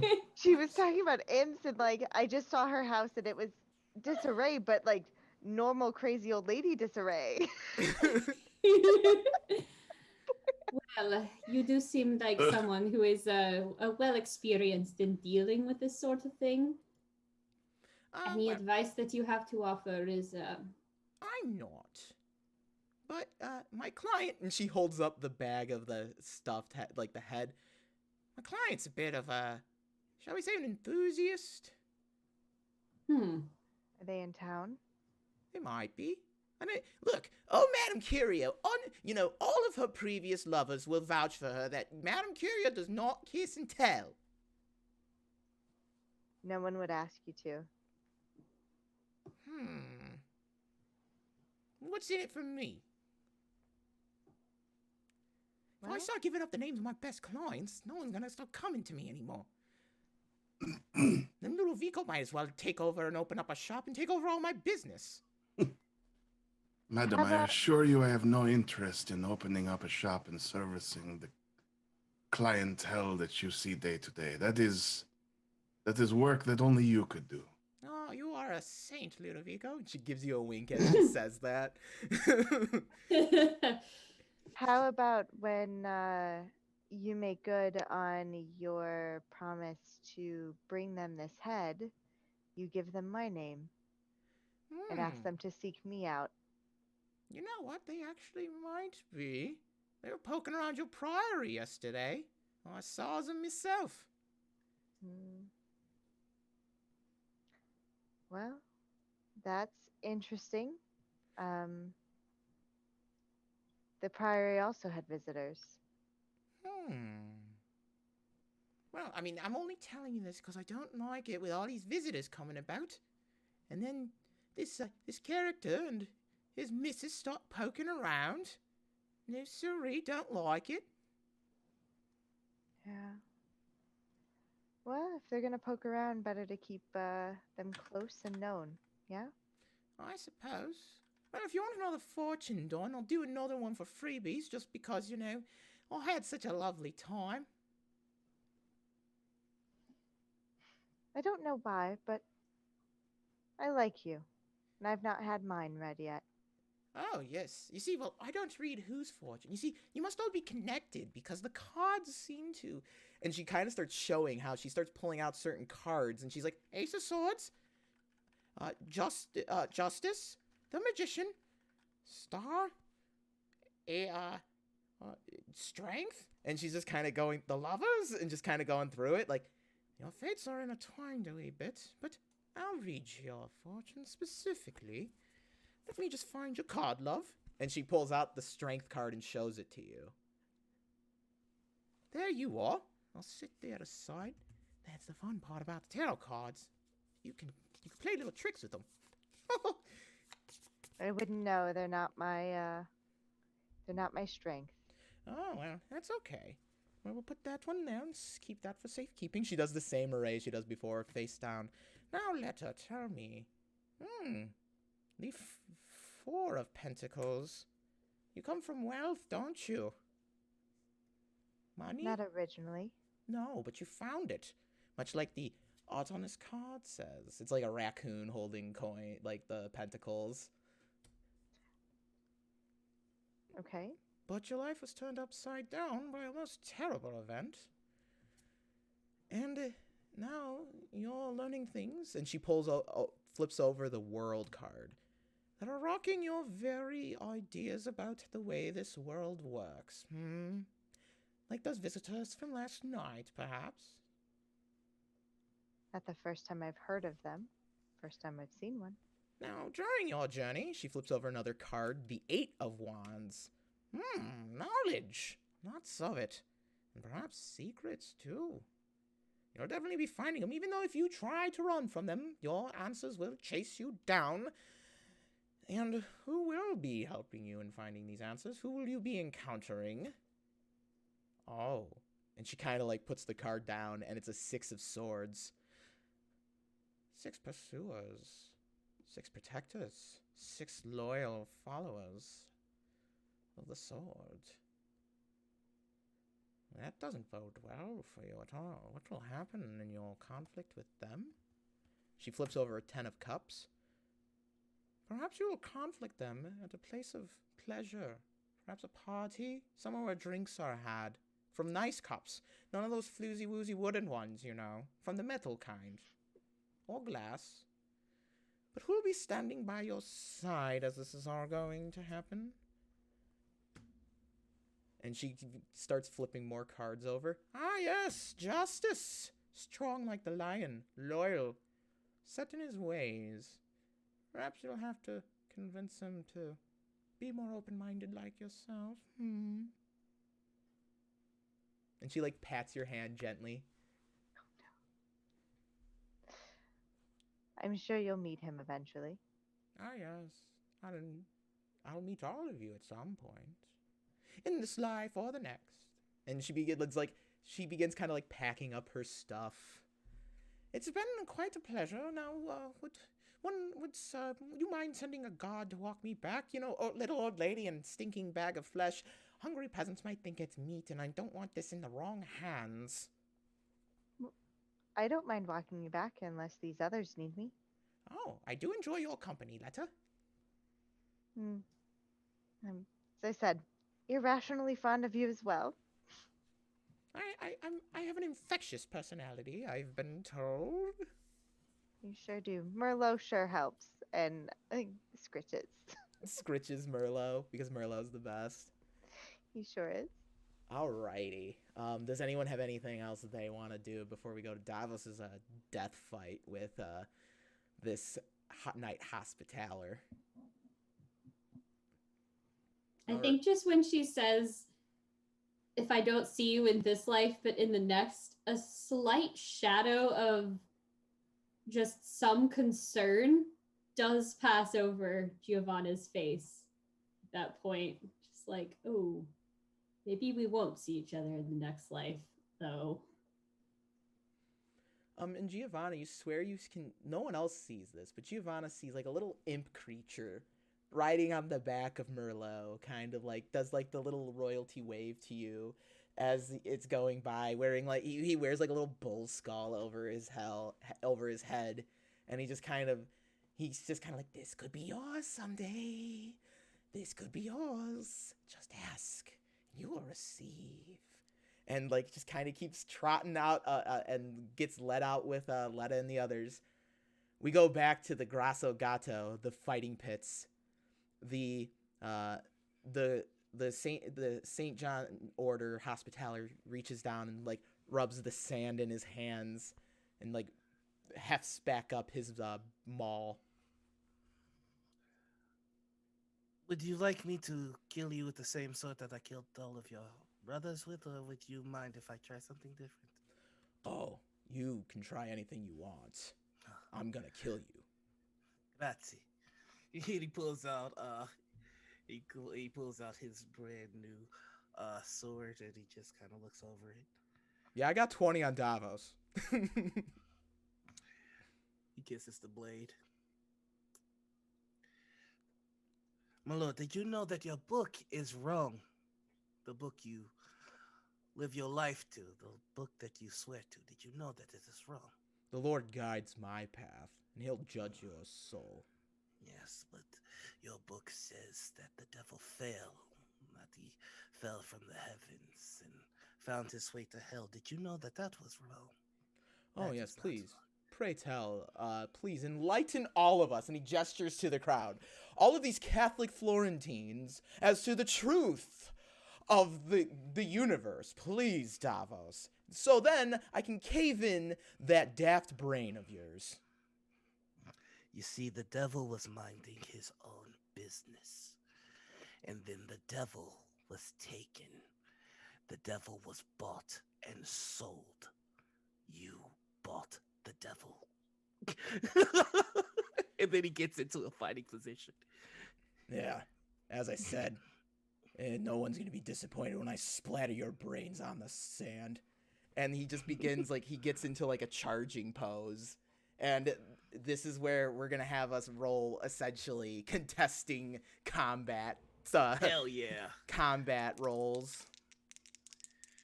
So what am I rolling? Oh, just combat? Yes. Whatever you use for combat. Ooh, good luck beating that. I got a 6. Yeah, he won that one. All right. So now, okay, you can parry still. You can still attempt to parry. Okay. I am going to parry. As long as I think you can parry. You might. Let me double check the stats on them all, because you might not be able to parry. I might have to dodge it. Yeah. But if I can parry it, Well, I did very well. Let me double check. Crushing.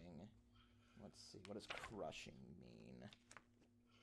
There's so many different like stats. Why is this not in the weapon quality chart? I see adaptive and defensive, but where's crushing? Where are you? Oh, what are the tags for my new sword? I should probably punishing, reach, and slow. And then also when you use a fortune point with a weapon, you add 1d6 fury dice. All right, let's see. Let me see if I can just find what... Nope. All right. Anyway, okay, so yeah, go ahead and try and parry. I rolled a 32 out of 62.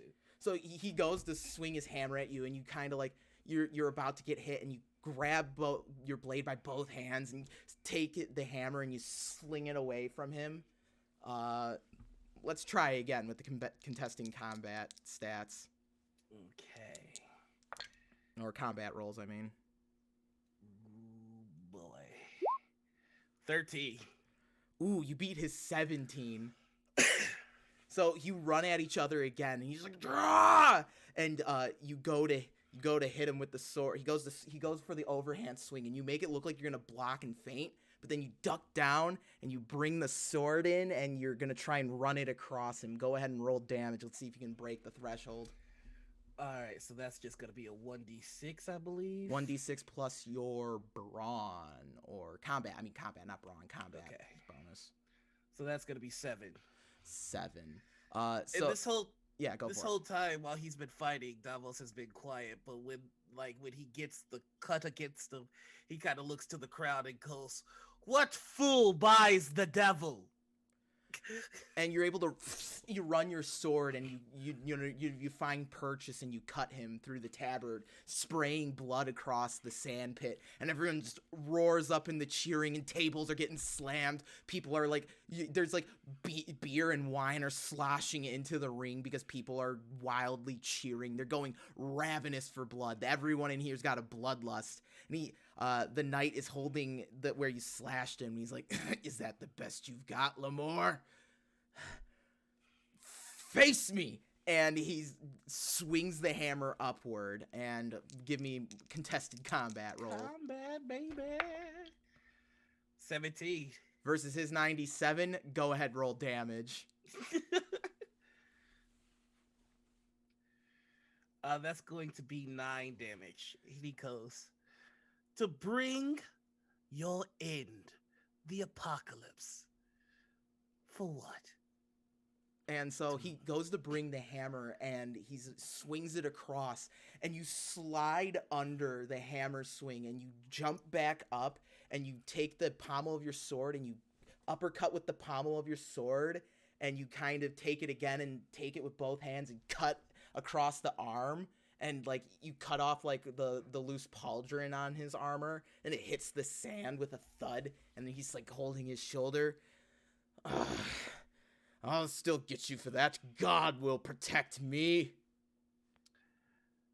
I will spit on your decapitated head and toss your head to the nearest church as a kind gesture. Yes, and then God will damn you for eternity. Try your Rosella, best. Let us finish this. Shall we? And here we go. 26. Oof. I am going to use a fate point. Go for it, fortune roll. Fortune roll. Yep. God damn it. So you still miss, and he's like, so you're getting like, you're a little overconfident. You go to try and take his head with your sword, and that's when he ducks and just takes the hammer and slams it into your side. Oh, that side was still tender. and you take 4 points of damage. I don't know if that beats your damage threshold. My damage threshold is now 7. So the hammer hits against the armor, and you feel the pressure of the impact, but luckily the armor holds fast against the blow of the hammer. And everyone's cheering, because now the fight's getting good. And, hands are hitting tables. Bookies are still going around taking some last-second bets. I just kind of spit out some blood. Okay. Maybe he watches you a little. Yes, and now shall we finish this? Sellsword. Of course. I rolled a 54. And yes, you will beat his roll as well. Go ahead and roll your damage. That is a 8. And so he goes to hit you with the hammer, and you throw your sword up, and you lock the hammer. And then you take it, and you take it and slide it, and you use the guard of your sword to rip the hammer down. You charge forward into his stomach, slamming the pommel into his gut. And as he's like stumbling back, you kick him, and then you can finish him. Would you like to live, knight? You let me live, I'll hunt you down and kill you, Davos, for this. But would you like to live? What man wouldn't enjoy to live? And the people in the back, kill him! The devil is... they start repeating what you were saying. The devil was sold!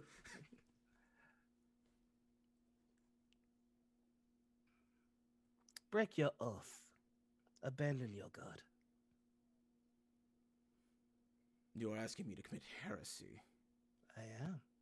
Go ahead and roll an intimidate check. We're going to make that hard because this is a man who is sworn to a holy order of knights. And I would like to use a fortune point one more time. Go for it. Come on. Damn it! 48 for 44. Do you really think a knight hospitaller would give up his faith just for his own life? I've known brothers who died for God. They died trying to take the Holy Land and preserve it. Take my head if you wish. The difference is, I've got your name now. I'm not going to stop at your head. I'm going to stop at your father's head. Your brothers, their sons, daughters. Do your worst, Lamore. Your sins will catch up to you someday. If you insist. And when you do it, crowd erupts. Wine is getting splashed into the ring, and the body just thumps to the floor. You're gonna take a point of corruption from that. I'll gladly. And could I just point out, you killed someone and take 1 point of corruption, and I read a book. Killing someone versus learning eldritch secrets. What I'm saying is, don't call me a fucking nerd again. So Davos, right, Marcus, nerd. joins you in the ring. He's kind of like your manager, holds your hand up. Oh, give it up for Kevin Davos. has my hand up, the other hand is just lifting the knight's head. Give it up for Davos. Way to go, mate. And the crowd's cheering. You throw the head. Someone people just start kicking it around. This is that kind of bar. And bookies start paying out, and people start getting paid out for their bets. So, and he goes back to that couple. He kind of breathing heavy. So sorry about that. I did not intend for that to be such a personal match, but and they're just kind of leaning all up on you because they're like, "Ooh, hot stuff over here." I recently got a new establishment, a new abode. I'd love to take you there. They both look at each other and they're like, "Yeah, take us to your place, Davos. Show us where such a ruthless killer resides." You will find that the ruthless killer has a much nicer house than you would expect. Marcus, and he just whatever winnings he gets from that fight, he just goes, "To you, my friend, drink." Oh, Be merry. Davos, You are too good, mate. All right. Drinks all around, folks. Drinks on Davos, and everyone's like, yeah, and people like patting you. Like a few of like the barmaids come up to you and like kiss you on the cheek and stuff. People love a good fight in this bar. The gladiator tradition has yet to leave Italy. They still want their blood. This might be the Renaissance, but people will always be violent, folks. So yeah, I am going back to our establishment with my new friends in tow. All right. Anything that we want to do back at the establishment? I think we're starting to reach kind of like a natural conclusion to this episode, so we can start wrapping things up. This has been hell of fun. This has been a blast so far, but next time then we can start getting into the investigation with the dagger. This has been really fun, really digging into these characters, though. Did Madame Curio slip the name while we were walking back of whomever was sneaking about? Oh, so like as you're walking back and she gets to the door and she's unlocking it. Oi, thanks Giuseppe for looking after the place. I see you've chased off the Inquisitors again. By the way, Letta, since I really like you. And she kind of starts putting her bags down and like she beckons you back in the shop and gets you like a cup of tea. Somehow it's already brewed, even though like she hasn't been home. And Giuseppe's magical. Giuseppe is... Aye, the fella's name, Belmont. He's French, I think. Look him up. Thank you. Yeah, he's got some, the missus' names is, Sylvia. I didn't get her last name, though. I assumed it was Belmont. Couldn't get his name. He was really guarded. One of those kinds of clients. Well,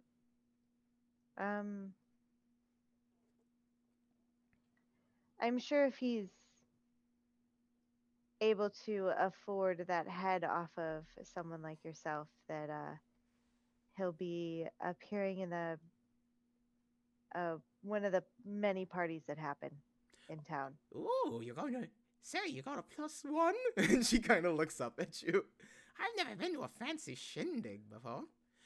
Oh, are you talking about old Lord Pipistrello's? Oh, the whole town's talking about it. It has been years since I've been to a party. But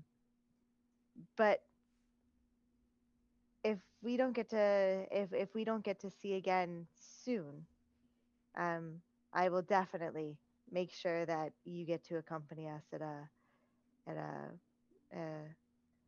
shindig, or that's really not the word I'm looking for. It's okay. And she kind of takes your hand and you feel her clasp something around your wrist as she's bidding you adieu. And there's a rabbit's foot dangling at the end of this chain she's put around your wrist. Now, love. Just for good luck.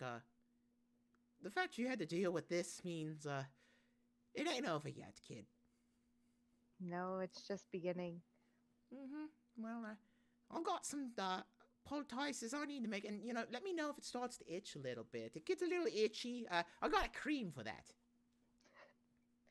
Perfect.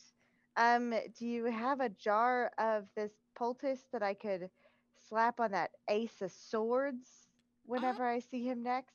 I'll have Merlot bring one by. I'm kind of out at the moment. I'll just have Merlot. Merlot's a good kitty. He'll know what to do. It'd be funny. She just sees me walking Perfect. by. Yeah. Oh my God. Yes. Okay. Davos is just like walking by happenstance as it's going down. As you're like, could you actually put some aside for my friend? It's just lewd in the streets. He's not even like fully waiting. We'll make sure to slather this on him whenever he comes home and is not accompanied by... Oh, you can't ask those nice folks to just put it on for him? It'll make it nice and a better experience. Though there's always some pressure. Well, if you have some that we can literally throw at him now, but if you have to make more... Oh, I do have to make more, sadly. Yeah. So, unfortunately, it won't be such caring hands. They get to put it on. She kind of sniffs the air. Ace of Swords. Yeah, he's practiced lately. Yeah, actually, be a little rough with it. He kind of deserves it. Oh, I had no other intentions, but I'll add an extra just for you. Oh, thanks, love. Oh, Letta, I am so glad to have met you. And she's kind of giving you that soul look, and she starts calling you Strength again instead of Letta. Now, Strength. Now, when you do talk to the Belmonts, be sure to be specific about the creatures of the night you saw. Also, and she kind of looks around the room. Well, never mind. Perhaps another time. I'll keep an eye out. You take care of yourself. And do you like wine? Oh, I love the stuff. I've made the best herbal remedies. Well, piss drunk. I'll send you a little something. Oh, I'll make sure to have Merlot drop off that stuff, and maybe I'll add in some of my taffies. And she's like pushing you out the door and closing it behind her. And as is it like evening time now? Like Yeah, it's like night? evening time. Yeah. Perfect. Then I will just enjoy the nighttime and spend like 2 extra hours like wandering the city. Sure. Anything else anyone wants to do? Davos, I'm assuming you retreat to fade to black evening. Davos is busy. Davos can't make it to the phone right now. He's got a couple of hands full. All right. The magical people, the nerds, the Yes. cultists. Giovanna also has a couple of hands full with this scythe. Oh yeah. Because she's gonna start practicing her Harvester of Souls spell, just to like get some of that practice under her belt of a day's worth of practice. So as you're practicing, you notice around the forbidden fruit tree from like where you kind of just discarded some of the apples you've eaten if you didn't throw them like in a trash bin, because like it's the Renaissance. You eat an apple, you just put the core trash on the bin ground. is the floor. Yeah. Exactly. You notice from the apples spring up these little spirits. They're not demons. They're not celestial. They kind of look like little fey spirits. They wear like little deer skulls, and they kind of just like sit and watch you as you're like practicing with the scythe. And they're definitely ethereal, and more of them kind of like as the moonlight begins to show more as you're practicing, more of them are just kind of sitting beneath this tree. Would you like to make that incantation roll? I was gonna say, yeah.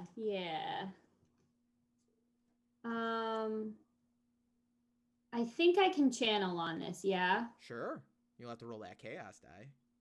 Yeah, but that's okay. We're kind of embracing that a little bit. And then because of the mana thing, I can flip to succeed. It's whenever you flip to succeed, you add a chaos dice. Let me find that again. Like when you asked me what page is it on, I'm like, I just closed my book. God damn it. I'm sorry. No, it's okay. I was like, of course, I just closed my book. It's like right before the bestiary. Okay, cool. Oh, I marked it. Never mind. Oh, nice. Yeah. Anytime a mana junk, you may flip the results to succeed at incant. Oh yeah, you may flip the results at any time. If you do, you take 6 corruption. There you go. Whew, all right. Let me just see about that. And then if you get more corruption type stuff, we'll just say it's a chaos rank from here on out, because now you have the mana junkie thing going on. I don't want to slap you with all these different like illnesses. All right, so I'm gonna go ahead and channel for that. Go for it. Just because I'm learning a new thing here, so it seems like I really want to do a good job. Oh yes, 6 out of 75. So as you're practicing, you see like the scythe like is enveloped in like this purple energy, like this purple misty energy, and that's kind of like the signifier that it works. And the little, as it's happening, the little like boggarts sprites, the bogles, they kind of start clapping, and when they clap, it sounds kind of like, not clapping though, it sounds like leaves rustling in the wind as they clap. Ooh, that's really like cool. A field of wheat rustling in the wind as you swing the scythe around. That is really cool. And as you finish up, they kind of like take off their little hats and like place them at the base of the tree, and they actually do become like skulls, like deer skulls underneath the tree as they leave their little skulls for you, and they kind of travel and like they whatever grimoire you use to keep track of your spells, they crawl into your grimoire, and as they crawl in, the words that you copied glow for the spell. And like little pictographs and little depictions of them kind of start lining the pages of this spell. Wow, that's awesome. Anything else? I gotta roll 2 chaos dice, I think. Yes, you. Oh wait, no, just one. Just the one. Yeah, that's right. Just the one. No, I do have to roll 2 actually, because if that was a petty spell, yes, it was. I roll 1 automatically, and I channeled. Nothing happens though. Okay, so the little spirits, they're not malevolent. They're pretty benevolent, actually. Surprising from a book titled Alchemy of the Necrogenesis. But you know what? Not all necromancy is evil, right? Yeah. Ludovico, Yeah. Well, Ludovico, you got anything you want to do before we wrap up here and call it an evening? You know, and this is out of character for me, Okay. but no, because he's injured and I have to nurse this wound. So, like, if anything, Ludovico's probably going to set a pile of needles, or I'm sorry, these aren't needles. I reread the spell. They are small silver darts. So a little bit bigger than a needle, but still. He's going to sit in bed and like practice firing them into like the back of a door. Okay. Or something, and he's just gonna get real familiar with casting this spell. Okay. Does Ludovico have like a preference for pets, like animals? He's allergic to all animals, scaly, furry, or otherwise. If it's scaly, furry, or feathered, he's allergic. Yep. Seriously? No, he will break out into hives. I mean, does he sound like the kind of guy that would like snuggle with an animal? No, I guess no. not. He's allergic. He hates them all equally. So as Abby's cracking up at the episode right now, sorry. As you're practicing your spell, you do see like a little impish creature just kind of sitting at the edge of your like dresser, just kind of kicking its legs. It's got this little it's got the classic imp look, you know, but it has dark crimson skin, little tiny horns, a stinger at the end of its tail, and it just kind of kicks its legs. He'll pick up one of the darts and just kind of like lay it in his palm. And he'll look at the door for a second, but then he'll like move his eyes up to the imp and he'll look at him and go, "Very soon. Very soon." And he'll launch one at the imp. And the kind of like wisps around the imp, and the imp reforms. But then when it reforms, it has like the head of a cat, and it's kind of dressed like a little jester. The name's Belial. The master sent me as a servant. Servant, you say? Indeed, abound the demonic spirit, abyssal spirit. I believe that's the request. You're going to learn to bind me, correct? Interesting. And you are here in advance of that. Yes, the master likes his familiars to get to know their masters. Very good. Very good. This will prove kooky and interesting to roleplay later. Indeed, master. If you have question, just speak Belial's name, and perhaps I can help you recall information. Yes? I do have a question. What other forms can you take? I can take this one. I can take my natural form, the one you saw before. I can take form of whatever animal you prefer. Or perhaps small child, if that's some masters wished for gifted children. Oh, you will be a serviceable ally indeed. Indeed, I can will. tell. Yes. Just between you and me, though. I'm the perfect guy for the job. Whatever job it is, I got you. And why is that, Belial? Because the master, so unholy is his name, has appointed me to you, and he is wise and virtuous. But what makes you best suited for the job? Because the moon presence told the master, my master, Hmm. Hmm. Oh, we're gonna have fun talks, my friend. Oh, so you have proclivities for doing Look, I do a unseemly things. I do a little counseling. I do a little this. I do a little that. I'm a little encyclopedia. Whatever you want me to be, master, I'm yours. You want me to do a dance and a jig? And he pulls out like this infernal like cornu instrument and kind of starts like playing it, and he starts dancing. And as he's playing it, like starts spitting fire, and like a little like imp band is like forming around him, and like these little like tiny satyrs are like just starting to have a party. Can the others see you, Belial? Well, not now, but once I am bound to flesh. Oh. Sweet flesh. I have a task for you, Belial. Ooh, what is it you need, master? He gives like this deep, dignified bow, and he's like this scruffy, mangy looking cat. Like he's not like cute like Merlot. Like he is like a gross alley cat. Find me someone who can get me Witchstone. Oh, Witchstone, huh? Oh, I'll take a look around, master. I will see what old Belial can find. Yes, bring me back their name, and when you do, I will initiate the rest. But go find them. Yes, indeed. Master, I've got a feeling we're going to get along wonderfully. Of this, I have no doubts, Belial. Now, wait. And he runs over to you, and his little spectral form gives you like a little kiss on the cheek, and then he just runs back in through the wall, and he is one odd little, like, who would have imagined familiars would act like this? I'm not one for his Jim Carrey-like antics, but I cannot argue with results if he brings me a name, so who cares? I wonder what the others are up to. And Time to go bother somebody. And that is where we will end tonight's wonderful, wonderful episode of Bloody Portrait. You don't have to wonder what Davos is doing. You could probably hear it. He's Grim, perilous, and thirsty.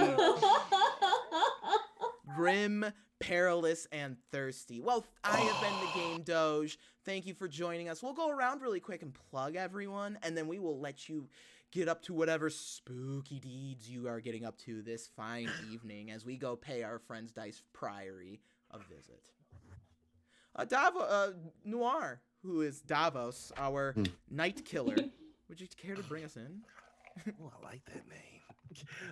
Hey, I am Davos Lemoy.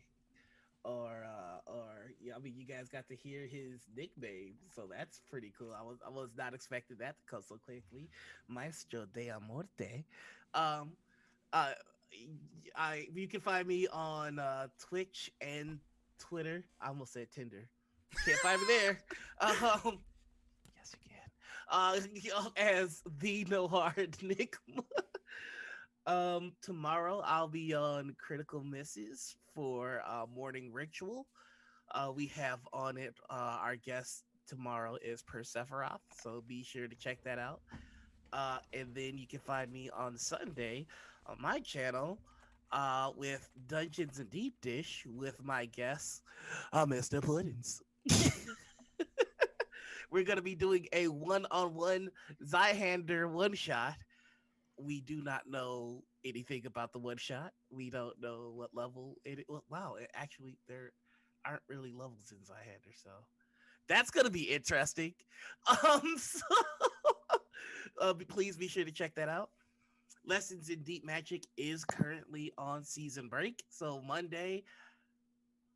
Fuck, I've got a day to rest. What? Oh, also Sunday, but because I was about to get murdered, you can also find me on Bright's channel. We're gonna do something. I'm trying to get him to get us all together to play Uno, because that's the ultimate fuck you game. But yeah, Monday I'm sorry, I'm having a moment here. Tuesday you can find me on LFM network with Degrees of Madness. And then Wednesday you can find me on TPK Roleplay, the new home of our Curse of Strahd game. And then Thursday I have a day off. What is that? And then Friday I'm here again. That's me. All right, Chris. Hi, I'm Chris, or Bright Dystopia if you prefer. I cut my own hair, and I look sexy with white hair on my beard. Holy shit. God. It's really not a bad look. I mean, it's working for me. Like, I'm a little turned on by looking at me in my own reflection right now. So, especially with this like leather, it's a goth jacket, but it looks like a leather jacket, and I kind of got this vibe, this like Negan vibe going on, and I kind of dig it. Anyway, I'm Bright Dystopia. You can find me on my channel tomorrow morning. If you like the vibe here, I'm going to be playing the rest of A Plague's Tale tomorrow. I played about 7 hours of it last weekend, and we'll be streaming more tomorrow morning. Sunday night, as Noir said, you can catch me, him, and the creator of my emotes in the channel, Anita. Love her. And then Wednesday, we are doing another Party Mansion, more spooky games with a brick and 2 who will be named soon. And then Friday back here as usual. And that is... Maybe a puddings might want to come in. You want to play some spooky games? Spooky pudding. Sunday Spooky night. pudding? Bring me some spooky pudding. This Sunday night or Wednesday. I can't do Wednesdays because I have a thing, but maybe Sunday. Oh, night. well, duh. Of course you got a thing. I know the thing. Sunday though. Yes, Doing the we'll thing. talk about it off stream. Okay, sorry. Bye. Right. I'm a professional. It's okay. It's late. Is that all, Christian? Oh, it is. Thank you. Liz, go ahead. Hi, all. You can find me at Know When You Know Backwards, and this lovely, gorgeous overlay. My goodness. And it's animated. Yeah. Like, it's an awesome overlay. So, Know When You Know Backwards here on pretty much all the socials. Sunday, I will be playing Mothership RPG, Dead Planet, as part of our community theater. That is going to be spooky and grim, and I don't think this is going to be thirsty, but it's definitely going to be spooky and grim. And so come join us for that over at Dice Priori, who are going to go raid tonight. That's going to be running from noon to like 6. It's going to be all day of spooky space. Then Wednesday, you can find us again at trying out Strike with our Tales of Gashari of our Ghost in the Machine setting. That's also over at Dice Priori, where I'm playing a ghost druid who is a little flighty. And then Friday, back here, doing this thing, probably back in this jacket, and enjoying Renaissance Italy and all of the adorable NPCs that Mr. Puddins brings to life. Best jacket. And I think that's everything. All right, Anna. I'm Anna, also known as @Nymeria941, pretty much everywhere you can find me on the internet. I'm actually one of the developers for the company that makes Zweihander as well, and we have a really cool new game that uses the same system but is a total standalone called Flames of Freedom, which is on Kickstarter right now. So if you like your grim and perilous role-playing games but with some American Revolutionary War history and like the folklore and mythology and supernatural stuff that comes with that setting, definitely go check it out on the Kickstarter. We're blazing through all of our stretch goals, and I think we are coming up on being about to unlock some custom dice. I know there's people that like dice that watch this channel just because, so go check those out. That's our next stretch goal we have to unlock. Other places that you can find me, I'm not actually playing anything right now that I can say stuff about, but I will be GMing the finale of This Rough Magic, which is a City of Mist game, over on the channel Heroes Without Limits on Wednesday at 5 p.m. Eastern. We are coming to the conclusion of our story, and all of our characters have been pulled into a mysterious dream world by a friendly Midwestern accented postal worker named Nancy, who has a real life myth and legend living inside of her, and so do all of the characters. So if you want to check out the finale of that, we also have videos of the previous episodes up on YouTube, and that's going to be Wednesday night. And that's all I have for right now. Perfect, thank you. And finally, I am Alex, but you can call me Mr. Puddins. We will be back next week with episode 4 of Bloody Portrait, where we will continue this weird mashup of satanic and vampiric horror, Castlevania meets Renaissance Fair game. Sorry, I've overdone the voices tonight, I think. Follow me on Twitter at Mr. Puddins. You can find all the fun stuff I do on there. Follow our channel, Chromatic Chimera, on Twitter as well. Join our Discord. Thank you to our sponsors, Tabletop Loot, Heartbeat Dice.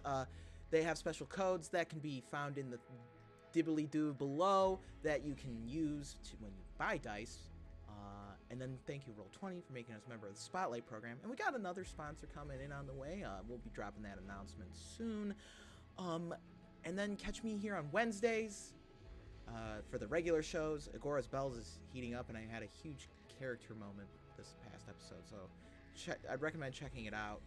But this week is Madame Curio's, which I get to be dog, mate. I'll get to do more of this accent because, you know, I love it. But anyway, we're going to go raid our wonderful friends over at Dice Priory. We love them so very much. It's quite obvious because, well, Liz is here. So thank you, everyone, for joining us tonight. And